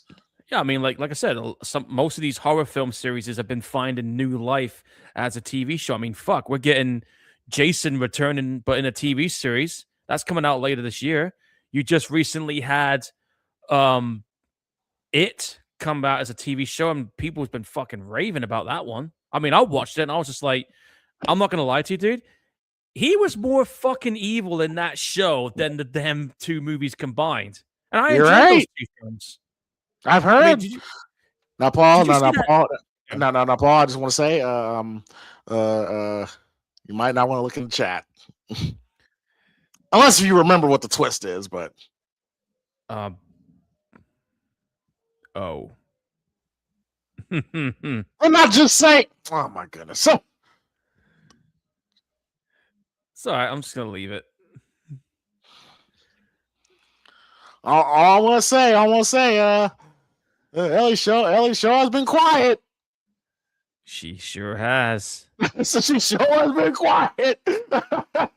She ain't said a single word. And I remember when I first saw this, ooh, I noticed that. I was all like, wow, Ellie she ain't talking much. I kind of figured she's probably just traumatized. That's what I was thinking. All the shit she's been through until we get what we see. That's what I was thinking when I first saw this. Those coins pretty much zapped all of them. Yeah, your plan just kind of went up in smoke, dude. How do you feel about that? He's like, you son of a bitch. Actually, no, he's impressed. He's impressed. Okay. Oh, hang on. What we got here? We got a circle drawing up. No, it's not the ring. This looks bad. It looks bad. No, those effects. Well, it is the 80s, dude. He's like, bravo. Well played, he's thinking.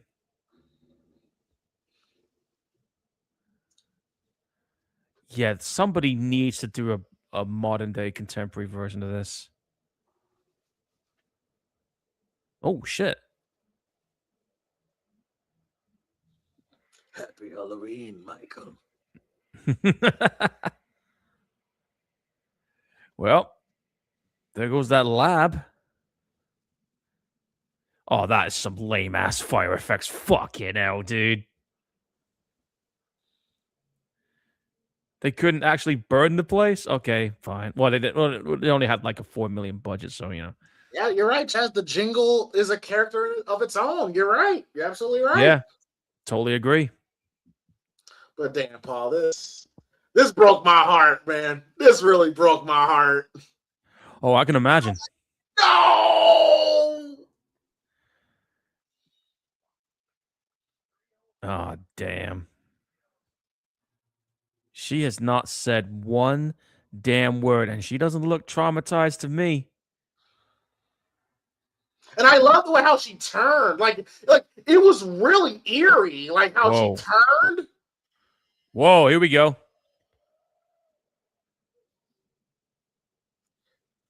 Like, see what I mean, Paul? Like how she turns? Yeah. Like she pulled it off really well. She pulled that off really well. Yeah, she did. That ain't her no more, dude.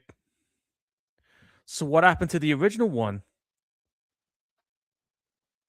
That's the $1 million question.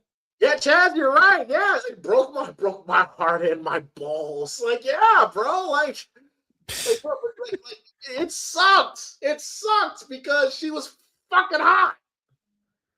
Yeah. I'm pretty sure Tom Atkins is like, oh fuck, now I gotta go home to my ex-wife. I really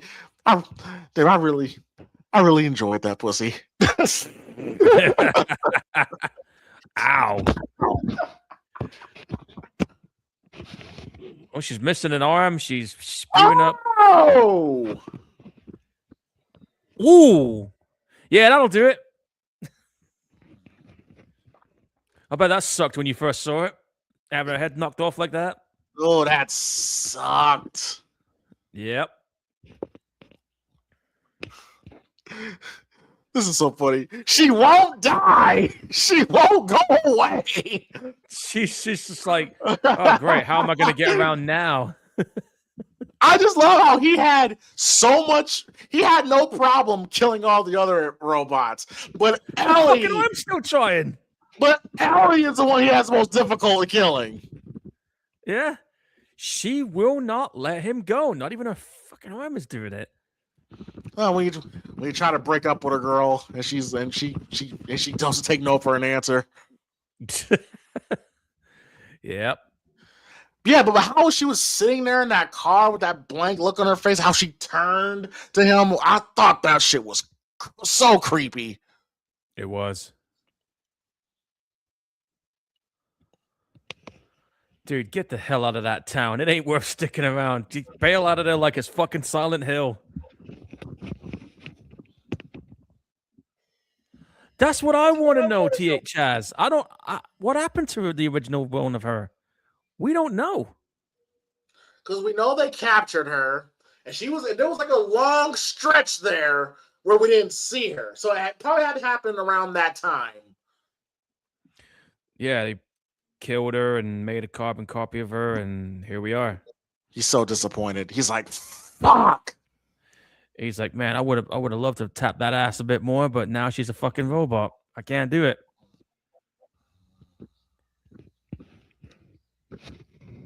However, there are sex robots around that do look human-like. I've seen those around on the internet.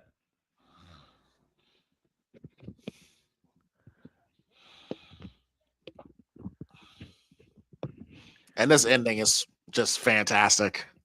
Oh, yeah. Tom Atkins is great. He's great in the scene.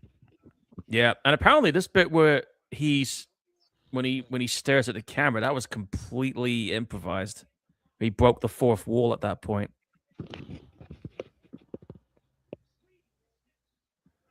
Oh fuck! Stop it! Stop it! Stop it! Oh shit! Well, he managed to stop. So I was reading the. Oh, you turned it on another station. Everybody, let's sing. Let's sing. Oh wait, you stopped there Nope. Twice. Did it twice.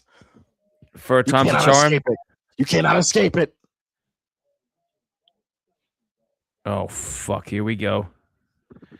That's right, Tom, baby. You're about to see a kid's head melt in front of you. I love this. And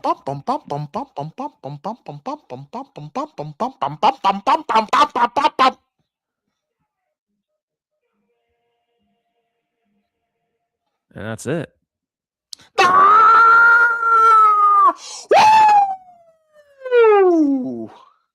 So it lets you wonder, did they stop it in time or did it happen? We'll never know. Halloween 3, Season of the Witch, Season of the Witch, ladies. If you're watching after the fact, comment below. Let us know your thoughts. Did you like it? Did you not like it? Where do you place it in your favorite horror movies? Where do you place it in your favorite John Carpenter movies? Comment below and let Paul and I know we want to know. Halloween 3, Season of the Witch. I gotta say, it's a fun movie. It's the black sheep of the family, but it's a fun movie.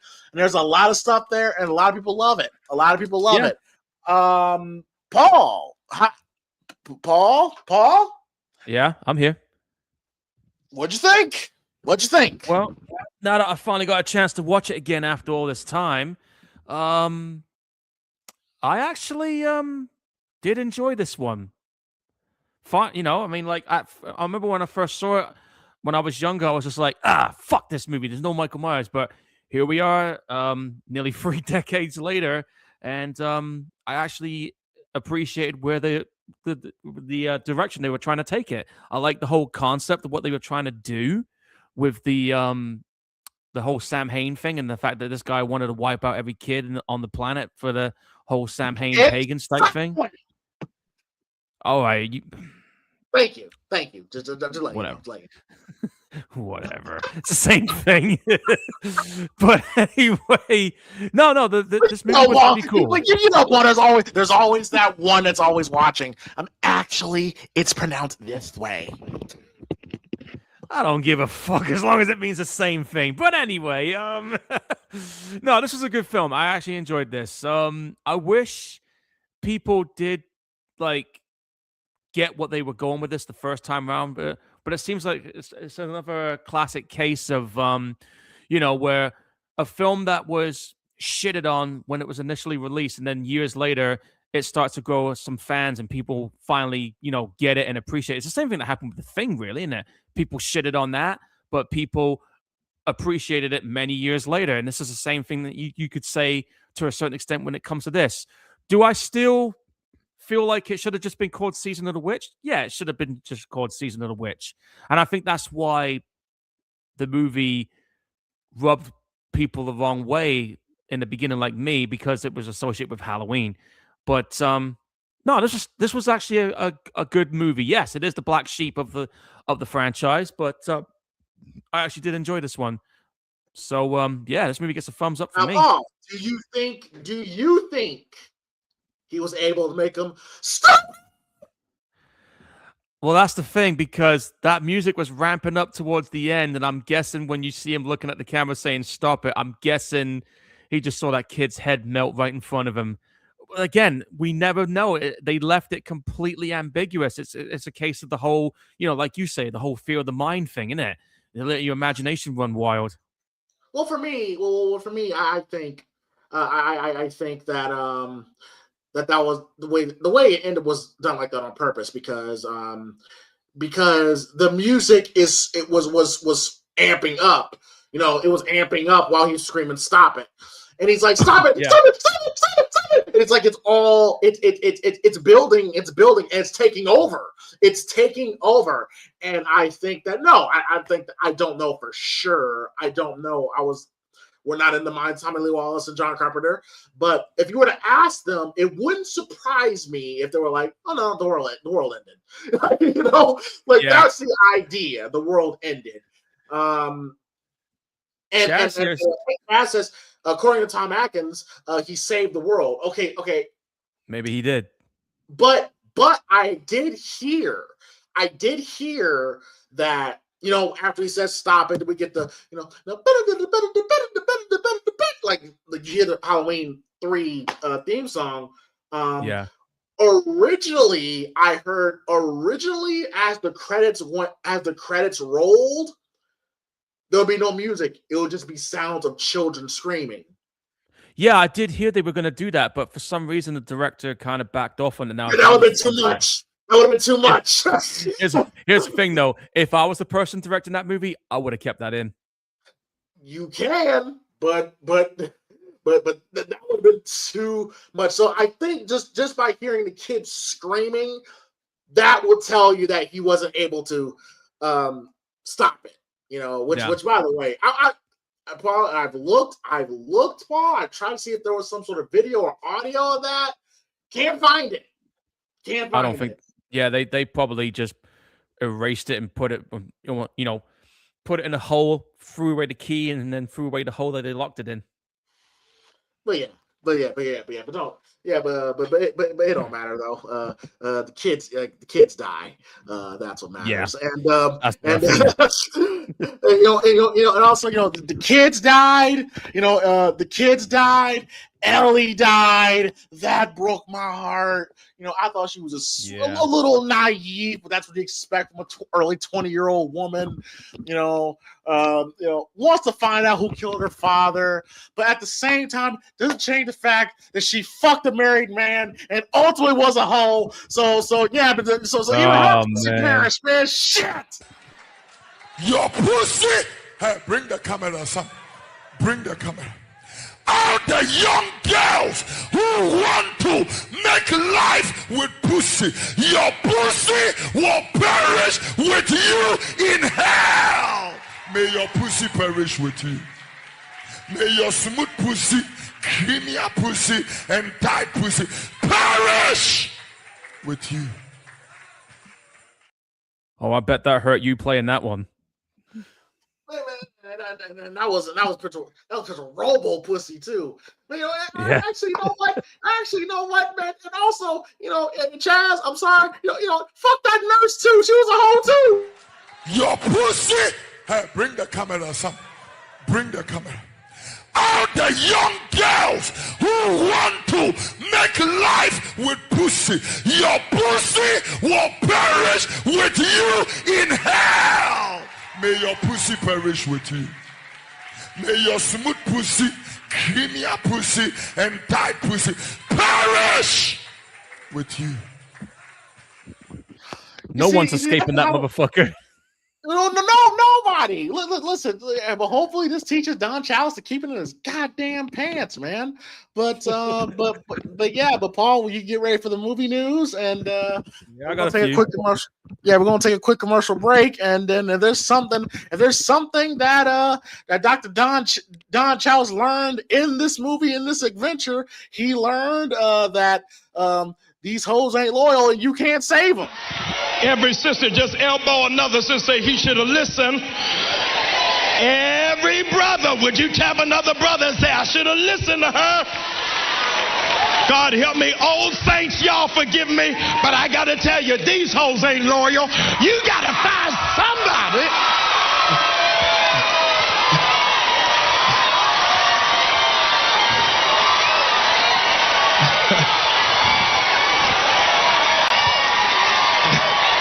Okay. All right, be seated, please.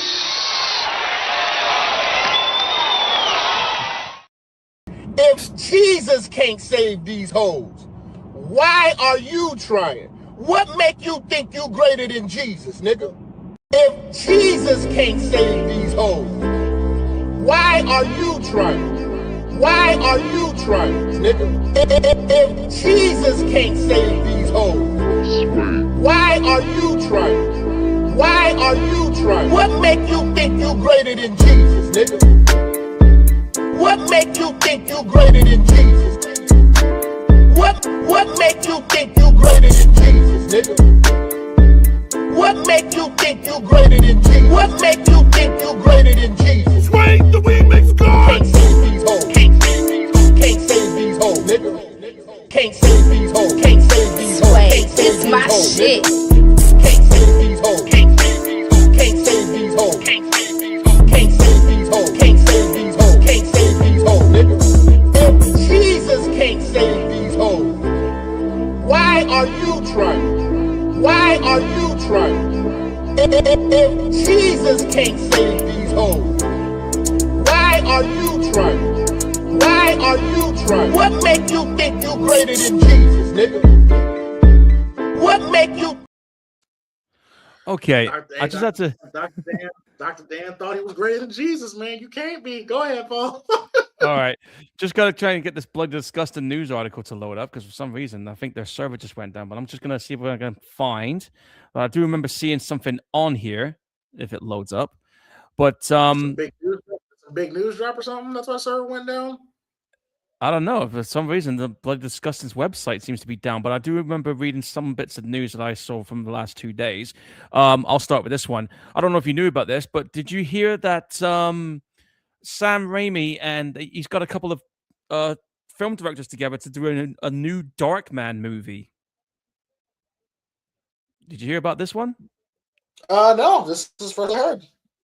Yeah, I mean, like, I'm going to see if I can find another news article on this because it looks like, for some reason, Bloody Disgusting is down. There's a 505 server error, so I'm going to go on Dread Central for this one. Okay, so here's how it looks. Sam Raimi's next Darkman puts 2 new faces in the franchise exclusive. So this news just dropped out of nowhere for this. But the guys who directed that Netflix movie that Sam Raimi produced called Don't Move, they're going to be the ones directing this upcoming Darkman film. So apparently it says here that the saga began in 2024 when they first announced it. And the talk was that they've been trying to get this one off the ground for a while, and Sam Raimi's been producing it, and he's even been having talks about the idea of potentially maybe bringing Liam Neeson back to play as Peyton Westlake, aka Darkman. So, but right now, they got a script, they got directors ready to go. The only thing they're having trouble with right now is trying to get the financing for the budget and maybe a distributor to get involved in it. Because as you know, Universal are the ones who released the Darkman movies. They released the original cinema movie back in 1990. Then they also did the 2 direct-to-video sequels, which had Arnold Vosloo playing Peyton Westlake. So apparently it looks like Sam Raimi seems to be determined to get a whole brand new Darkman movie off the ground. And yeah, for anyone who's never seen Darkman before, me and James have seen it. Basically, it's about this scientist who's trying to find a way to make some kind of miracle synthetic skin, which, so say like somebody's had like, I don't know, maybe like a nasty scarring or like some kind of burn or something. He basically is a way of permanently removing that scar. So it's like a replacement skin tissue, if you know what I mean. The only problem is, though, is that it always seems to disintegrate after 99 minutes because it doesn't respond well to light. Well, anyway, one day, a bunch of these like corporate assholes led by some maniac called Robert G. Durant decides to break into his lab, smash his shit up, kill his lab assistant, and then blow him up in an explosion. The only difference is, though, this explosion didn't kill Peyton Westlake, and this is when he ends up being the vigilante known as Darkman, who's like pretty much disfigured from the fire. And but he also has, because of the procedure that the hospital put him in, they removed something in his, I think it's something in his nervous system, right? If I'm right, James, where he can no longer have the ability to feel pain, which gives him augmented strength, but it also amplifies his emotions. In other words, he gets raged out pretty quickly. But yeah, I'm looking forward to seeing this whole new Darkman movie if it happens. James, what do you think about this? Are you looking forward to seeing the whole return to Darkman if they can get the financing, if they can get Liam Neeson back, or if not, who could play Darkman? Who could pull that off? That's a good question. Apparently, Chaz, they're saying that it's going to be a sequel. That's what they're trying to aim it for. They're trying to aim for it as it being a sequel. Sounds interesting. Not gonna lie. Could be worth checking. If Liam's coming back, maybe. Well, they're gonna have to do it quick because Liam Neeson is like what, in his 70s now. He can still do some action movies. I don't know if he can do like the really physically demanding type of action because, like I said, the dude's in his 70s now. But I know recently he did the Naked Gun films, so it could be worth checking out. We're just gonna have to wait and see. All right. Anyway, Bloody Disgusting's up and running again. All right, cool. I'm gonna see if I can get this news going. Oh shit. Okay, now this one I was not expecting to see happen. Now I'm going to ask people in the chat box a question, and I'm also going to ask James this question as well. So, how many of you here has heard of a movie series or the original movie called Faces of Death? Has any of you heard of that one? It sounds familiar. Well, for anyone who doesn't know, Faces of Death is a notorious 1978 Mondo documentary slash snuff movie horror. Basically, the reason why it caused a lot of notoriety because it plays like a documentary, right? And you got this guy talking about scenes where people get killed, and when you look at the footage, you think, "Shit, this is actual people getting killed, like snuff footage documentary." Although some of the stuff that's on there wasn't real. Some of it is, like the animal slaughterhouse scenes, but the guy getting his eyeballs exploding out of his face on an electric chair, or the cult uh, eating somebody and having an orgy, that was pretty much staged. But it did cause a lot of debate when the movie came out. I mean, hell, the movie got banned in several countries, including mine. But here's the crazy shit: I actually happen to have the original film, the original 4 movies on DVD. But anyway, the reason why I'm bringing this up is because I've just learned they just dropped a teaser trailer for a reboot slash remake of the original Faces of Death movie. And this film's going to hit the cinema on the 10th of April. Dude, I had no fucking idea they were even going to do this. Let me read into this. So anyway, it's going to be a meta take on the notorious 1978 Mondo horror classic. It revolves around a moderator of a video website whose job is to weed out offensive, violent content. Recovering from a serious trauma herself, she stumbles across a group that is recreating the murders from the original Faces of Death film. But in the story, primed for this day and age, like with online information, the question faced is, are these murders real or fake? It's being directed by Daniel Goldhammer, who did films like Cam, How to Blow Up a Pipeline. He directs it, and it's from a script by a person who did Cam, and it stars Barbie Farella, who was in Euphoria, Drace McConaughey, who was in Stranger Things, Josie Sullivan, who was in Saved by the Bell, is in this. Aaron Holiday, who was in Cocaine Bear, is in this. Jeremy Flower, who was in Sorry to Bother You, and pop superstar Carly XCX leads the cast. But yeah, Faces of Death was one of the first viral videotapes, and they were so lucky to being able to, to do a reboot of this. But it's been rated an R for strong bloody violence, gore, sexual content, and nudity. There is a teaser trailer for this. Let me see how long it is. I might see if I can. Might see if I have a little quick look. Give me a second. Okay, James, this is a 54-second teaser, so they're not going to show an awful lot, but it's going to give you a little idea of what they're going to be doing here. So I'm going to drop this in the Facebook chat, and we'll have a quick look. Again, it's only a 50-second teaser. They ain't going to show much. I ain't seen this myself yet, but let's have a look. All right, you ready? Let's do it. All right, here we go. Play. Warnings. Sensitive content. Okay. So they're showing some footage there. That's a bit of footage. Oh, that heartbeat's from the original film they did, and I can hear the narrator from the original narrator of the first movie. So this is like a remake of the original. There's that guy with the electrocution chair I was telling you about, but it looks like a remake version of the screen. So basically, this is like a meta. Someone's recreating the death scenes from the movie, and you got to ask yourself, is it real or is it fake? That's what they seem to be doing here. You can't escape. Yeah, the monkey brain. Oh, fucking hell. That person got hit by a train. Okay, like I said, it's only a 50-second trailer. They ain't going to show much, but I definitely want to see how this new one goes. So what do you... I know it's only a few seconds, James, but how are you feeling about this?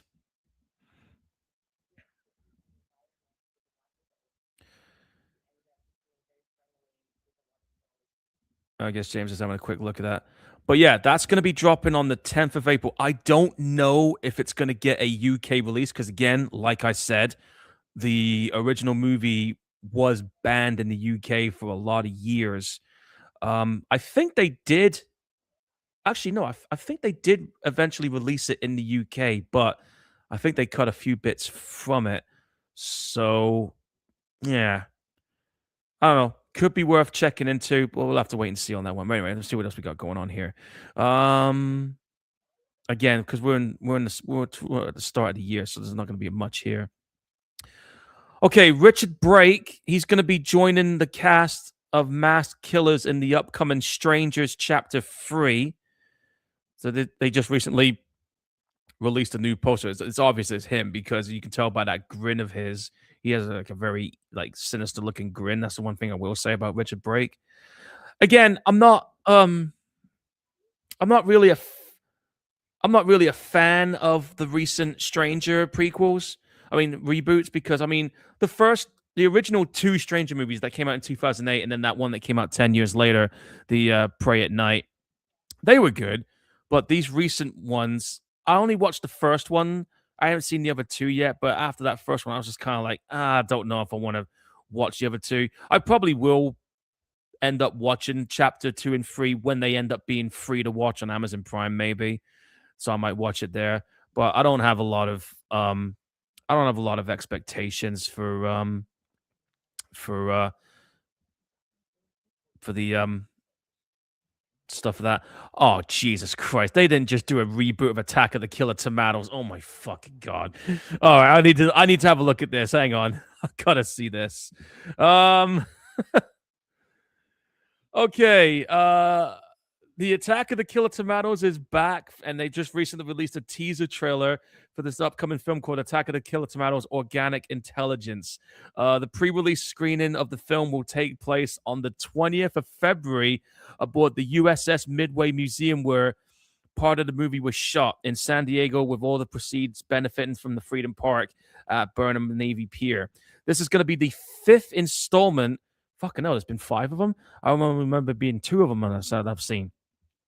So this is the 5th installment of the horror comedy franchise that pits the eternal power of nature against AI's best and brightest. Attack of the Killer Tomatoes co-creators Costa Dillon and J. Stephen Pierce will return to write and executive produce, with David Fino directing it.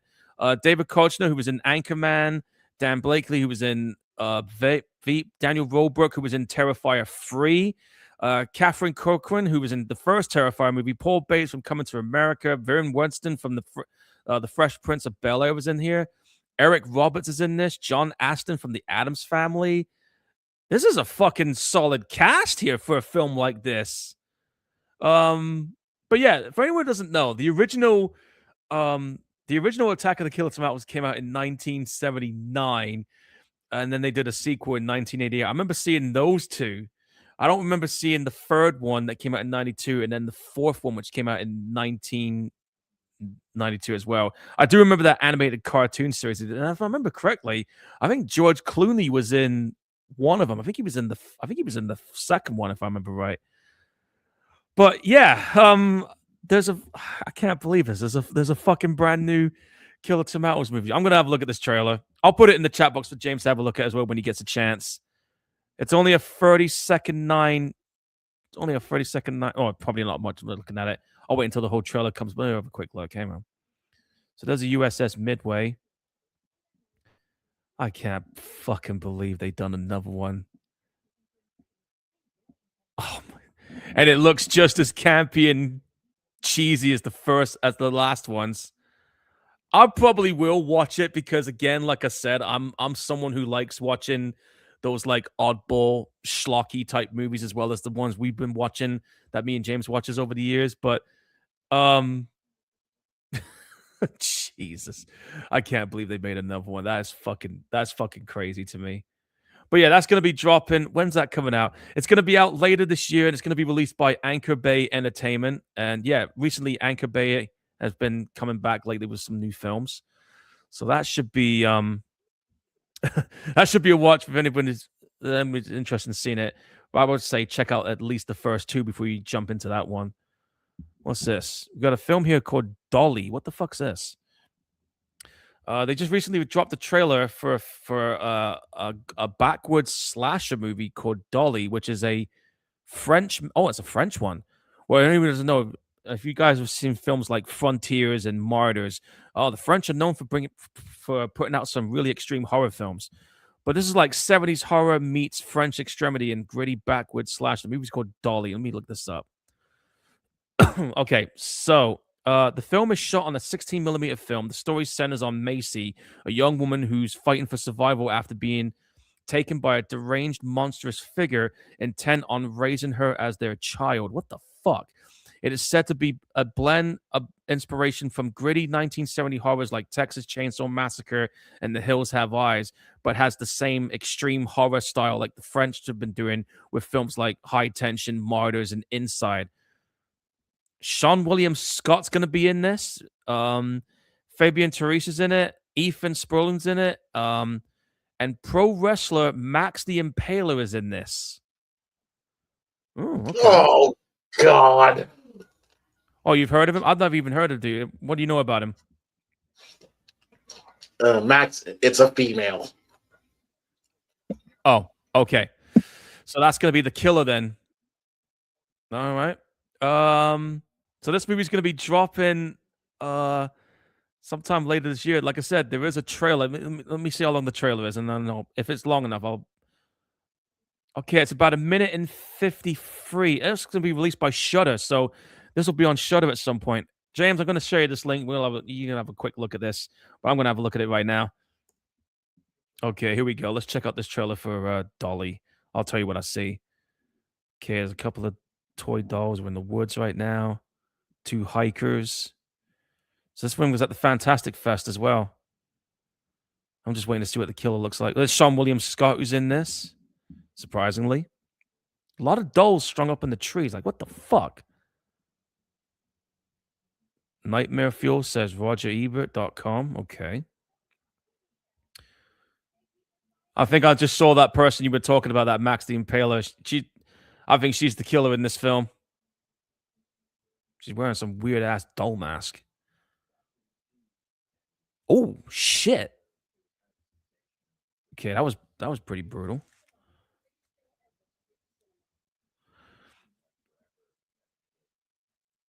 Okay, there's a creepy ass house in the middle of the woods. I'm trying not to say too much because I don't want to spoil it, but it does look this does look like a pretty interesting slasher for me. I'm always up for seeing some slasher movies every chance I get, you know.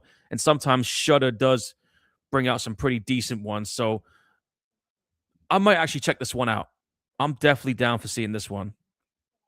Does look good. But yeah, there's a film called I think they might show the release date on the trailer. Hang on, let me see if they do. Look at that crazy fucking bitch. Definitely has that old school slasher vibe to it from what I'm seeing. The whole thing was shot on March 6th. All right, so it's going to be in the cinema on the 6th of March, and then it's going to end up dropping on Shudder at some point, maybe like 3 or 4 months' time. So yeah, 6th of March is when it's going to be out, guys. So definitely be on the lookout for that if you're interested. Okay, any more news? Let's see. Corey Hawkins joins Mila Kunis in a psychological thriller called Night Watching. What the hell is this? This news dropped about 8 hours ago on here. So he's set to co-star opposite Mila Kunis in Night Watching, Deadline has learned. So Mila stars as Lee, a mother who wakes to an intruder in her home during a relentless winter storm. In a single instant, what should have been an ordinary night unravels into a fight for survival. As she struggles to protect her children, Lee is drawn into a howling game of doubt and danger, one that leaves her questioning not only who has entered her home, but what they truly want. So Hawkins is going to be playing a police officer in charge of her home invasion case. Who's involved in this? Hang on. So it's being written by Laura Moss and Brandon J. O'Brien, with the current draft done by T.J. Kempfel and David White, who did a film called Don't Move. I think that's the same ones that's involved in that Darkman reboot. It's being produced by Ridley Scott, Michael Purse, and Sam Roston. So this is definitely going to be going to have some kind of big budget behind it. I mean, Ridley Scott is one of the producers of this movie. That's all we got right now. They only just started shooting yesterday in California, So we probably won't see this movie maybe later this year or early next year, depending on how fast they get everything done. But that's going to be something to keep an eye out for. Um, yeah, I do agree, Chaz. The Strangers Pray at Night sequel was a solid sequel out of the original two films. Someone knew about Frankenstein is going to Guillermo del Toro's Frankenstein is going to get an extended cut, so that's going to be interesting. Now, James, I don't know if you knew about this, but that recent vampire movie, Sinners, has been nominated for 16 Academy Awards. I think I have heard. that's like the most I've seen a movie get nominated for anything, right? What? Let me see what the categories are. Let me see what they got for this. Hang on. Right. So, according to the Academy Award listings, Sinners has been nominated for, if I can find it, it's being nominated for Best Picture, Best Leading Role, Best Director, Best Actor in Supporting Role, Best Writing. What else? I can see those ones so far.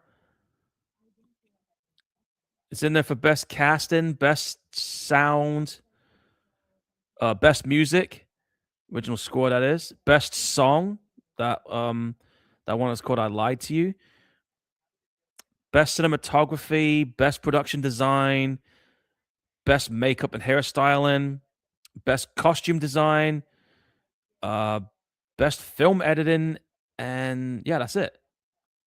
So it's got a solid amount of nominations here. Will it win Best Picture? Shit, I don't know. It might. It might do. I mean, because I know that lately, like some of the horror movies has been coming out by Warner Brothers and New Line Cinema. They've been somewhat eating good. I mean, you had Final Destination 6, which became a box office hit. Weapons has been making its runs too. I mean, I think that's been nominated for a few awards as well. But you got this yes, Weapons has been nominated for Best Actress in Supporting Role, and that's going to be for that character that played Aunt Gladys in the film. So there's that one. But like I said, there's a shitload of nominations for Sinners. So I'm kind of hoping that it does at least win the top prize of Best Picture, because it would be nice to see a horror movie, finally get some major recognition, in my opinion, when it comes to awards. People are starting to take horror movies seriously. I mean, I did watch Sinners. I actually watched it a few days ago, and I actually quite enjoyed the film. It kind of felt like a 1930s version of From Dusk Till Dawn, with the whole vampire stuff, but I thought it was a cool movie. I might actually watch it again because I recently recorded it on Sky. So, yeah, good luck to the film if it does win any of the big prizes. It would be nice if it does. Any more news? I'm just looking right now. Okay, Mia Goth here is going to be involved in some psychological thriller, and it's called Fonder, which is from the director of Anatomy of a Fall director. That's who's directing this one. Just seeing what's going on here. Okay, so the long line reads: it's a psychological thriller set in a seemingly idyllic Hullis course, whatever I said the right. Fonder takes us on an adventurous dive into the shifting limits of sound and mind as grief and obsession takes hold. The project reunites the filmmakers involved in that. That's the only thing we got on the plot line at the minute. But it promises to bring audiences another major cinematic moment by delving into the depths of the human mind and resurfacing as a thriller of rare intelligence and an emotional force destined to be at top awards contender and a box office hit. So they're trying to make this movie, the aim of this movie, I guess, is to try and get a lot of people thinking, but I'm guessing they're going for kind of like a highbrow like horror movie psychological thriller approach. It might work or it might not. I don't know. We'll have to wait and see on that one. But the fact that Mia Goth is involved in it, that could be worth checking into. We got somebody involving James Wan and Saw. He says here that James Wan wants to make a scary Saw movie that recaptures the spirit of the first movie. And for anyone who doesn't know, folks, yes, Blumhouse Studios now owns the Saw franchise. Twisted Pictures no longer owns it, which means, as you guys know, James Wan does have a bit of involvement with Blumhouse now because with his studio outfit, Atomic Monster, and now he wants to get involved in the Saw movies again. So he said, for me to finally come back to it, I feel I probably have the freshest outlook, and he feels that he can put my teeth back in. He can come back to it with a new perspective, whilst knowing that with this next movie, he wants to hark back to the spirit of the first movie. One of the things he really wants to do with this next Saw movie is to make it really scary again. He wants to make a scary Saw movie, not just gory, but psychologically scarring. For anyone who doesn't know, I mean, like the first Saw movie, that first Saw movie was really fucking good. And that twist at the end, if you guys have seen our Primetime Gorehound episode, we did do a watch along of the first Saw movie. And yeah, you can hear our reactions to that one. So yeah, the idea of doing of James Wan coming back on board to do another Saw movie, I'm totally down for that. I don't know if Tobin Bell is going to come back as playing Jigsaw because, I mean, that dude is like 82, 83 now, I think. They might bring him back for it. I don't know. I don't know if Saw 11 is going to be a follow-up to Saw 10 or they're going to go in a completely different direction. But I don't know. But the fact that James Wan is involved in it again, I'm definitely interested in checking that one out. When it's going to be out, though, we do not know. So we're just going to have to wait and see on that one. Any more bits of news? I'm just looking right now. A massive billboard for Scream 7 popped up in Los Angeles. Yeah, I saw that. Whatever. Something there about Darkman. We already read that. Neil Marshall is going to be producing a horror version of Little Red Riding Hood. Okay, let me look at that. Folklore and reality blur in the first images and poster for Red Riding, executive produced by John favorite Neil Marshall, previously known as Little Red. The contemporary reimagining of Little Red Riding Hood will have its premiere at the Glasgow Fright Fest in Scotland on the 7th of March. Craig Conway, who appeared in Marshall's The Descent, Dark Soldiers, and Doomsday, directs from a script by Peter I can't say the second name, but it's done by that guy. In the film, after a mother who overdoses, troubled teen Reddy Riding is sent from her London council estate to live with her estranged aristocratic grandmother in the Scottish Highlands. At first, Red is captivated by the grand estate, but beneath the elegance, she uncovers disturbing secrets, vanished children, whispers of a monstrous wolf stalking the woods, and a sinister control exerted by her grandma. And the menacing gamekeeper. And as folklore and reality blur, Red struggles to make sense of the cryptic warnings. Could be worth checking out. So that's going to be having its showing at the Glasgow Fright Fest in March. So if anybody's going to be over there checking that one out, I would say definitely have a look into that one.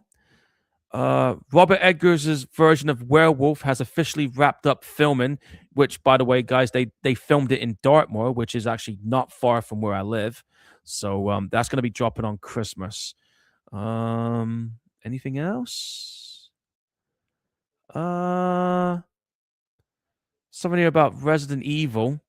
They got a new Resident Evil reboot coming, which is being directed by the guy who did Weapons and Barbarian. He's saying that this version of Resident Evil is going to be an origin story. Really? I'm just reading into this. Hold on.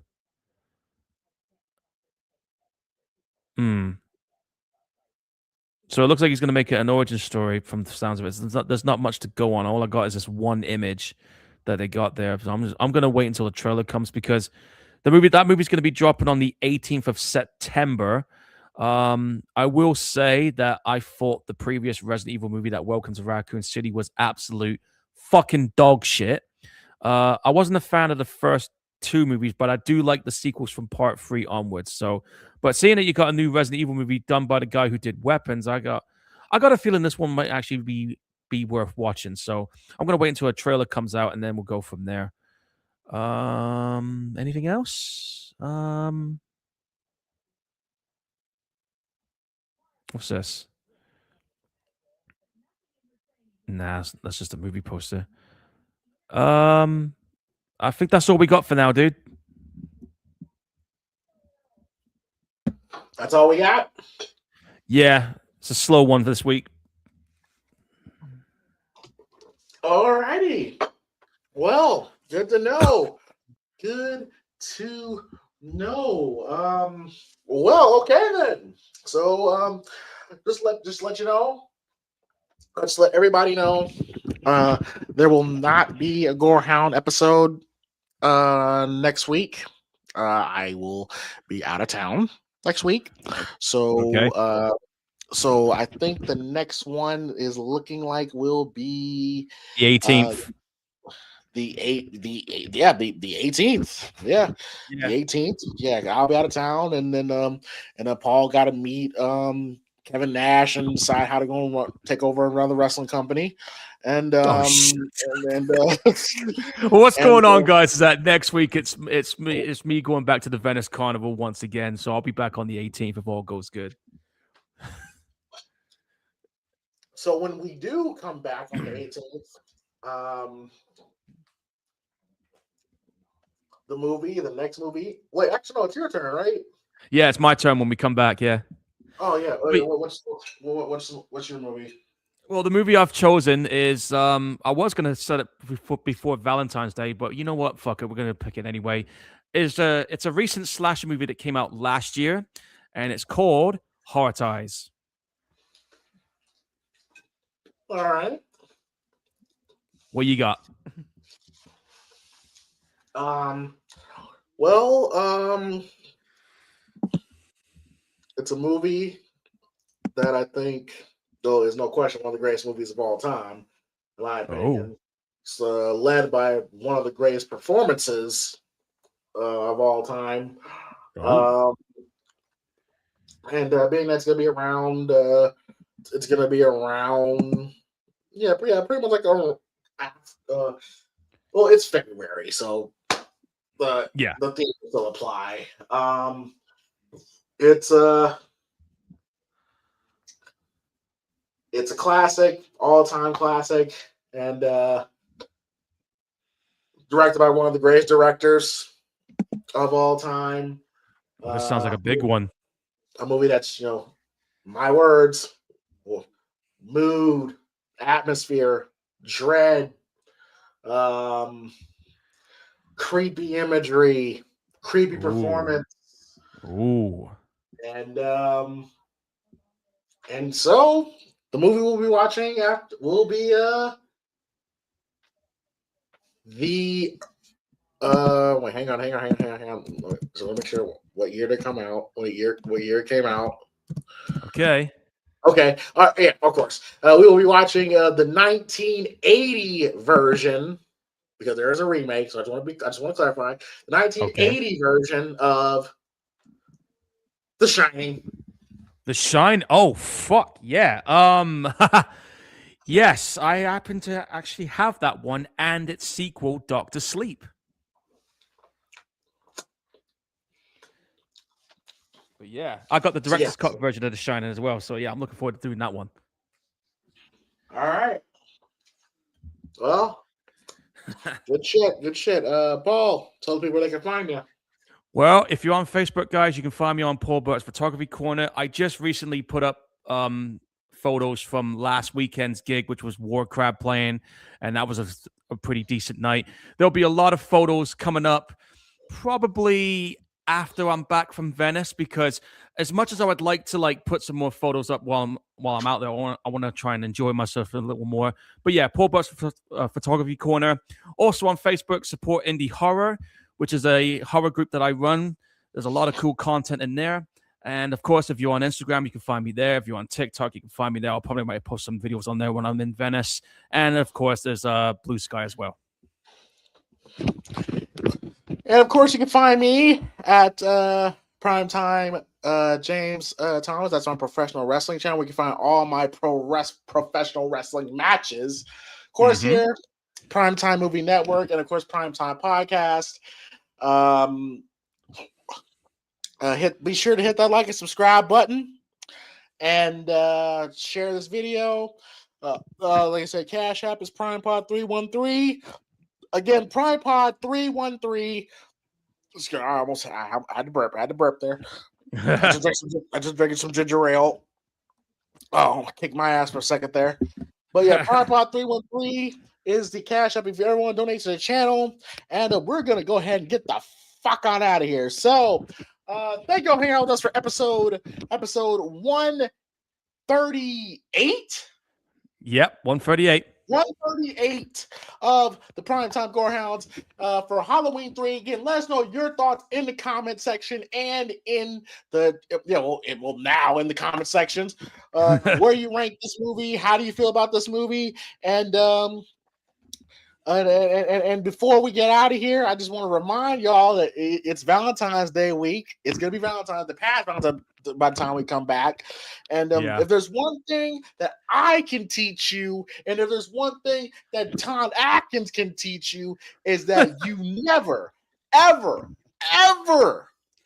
because again, Paul, I got family like this. I got people like this in my family. Old niggas that's tricking on these young hoes, man. Listen, do not ever leave your family the fuck on a 23-year-old woman who happens to be a robot. Okay, do not do that. Don't be tricking. Don't be spending money on these hoes, man. Don't be taking these young hoes out the trip whatsoever with a passport, bro. Don't do that, man. Do better, man. Don't be like Tom Atkins. Do you have your passport? Did you get your shots? Girl, would you like to come back with Rob to America? America.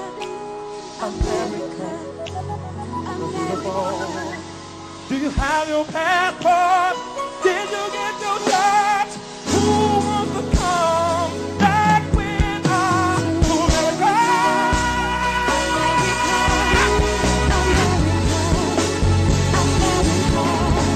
To America.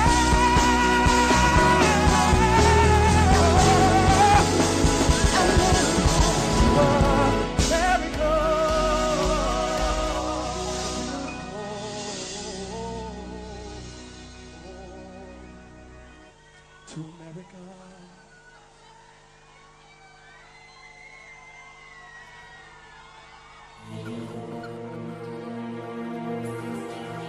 Please. Well, what he said. Yes, please. Yeah, you got Tom Atkins, man. Dr. Chalice, man. Almost ruined his life over some ass, man. God damn. But be safe. Have a great weekend. And have a great Valentine's Day. For those who celebrate Valentine's Day, if you're with your loved one, enjoy it. Hold her tight. Tell her you love her. Buy her something nice. Take her to a nice dinner. And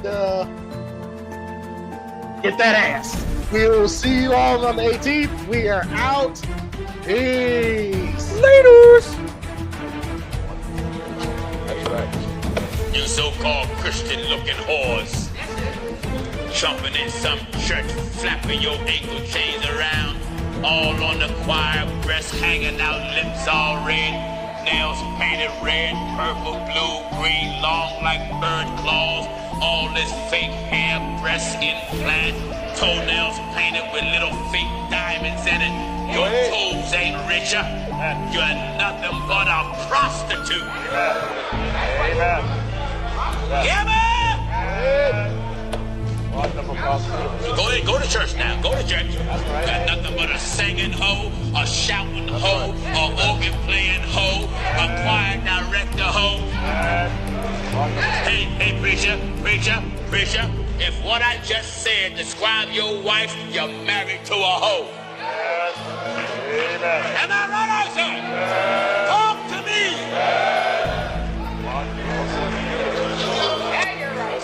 Yes, sir. Amen. Wonderful. Amen. Hallelujah. A man that's a real man don't want his wife out in the street looking like a prostitute. And you a holy woman? Or claim you the Christian? Christian with skin-tight pants, showing the very shape of your birth canal. Going to some church with the shape of your birth canal exposed in public and jeans all up the backside of your behind, carrying a Bible. Going to church.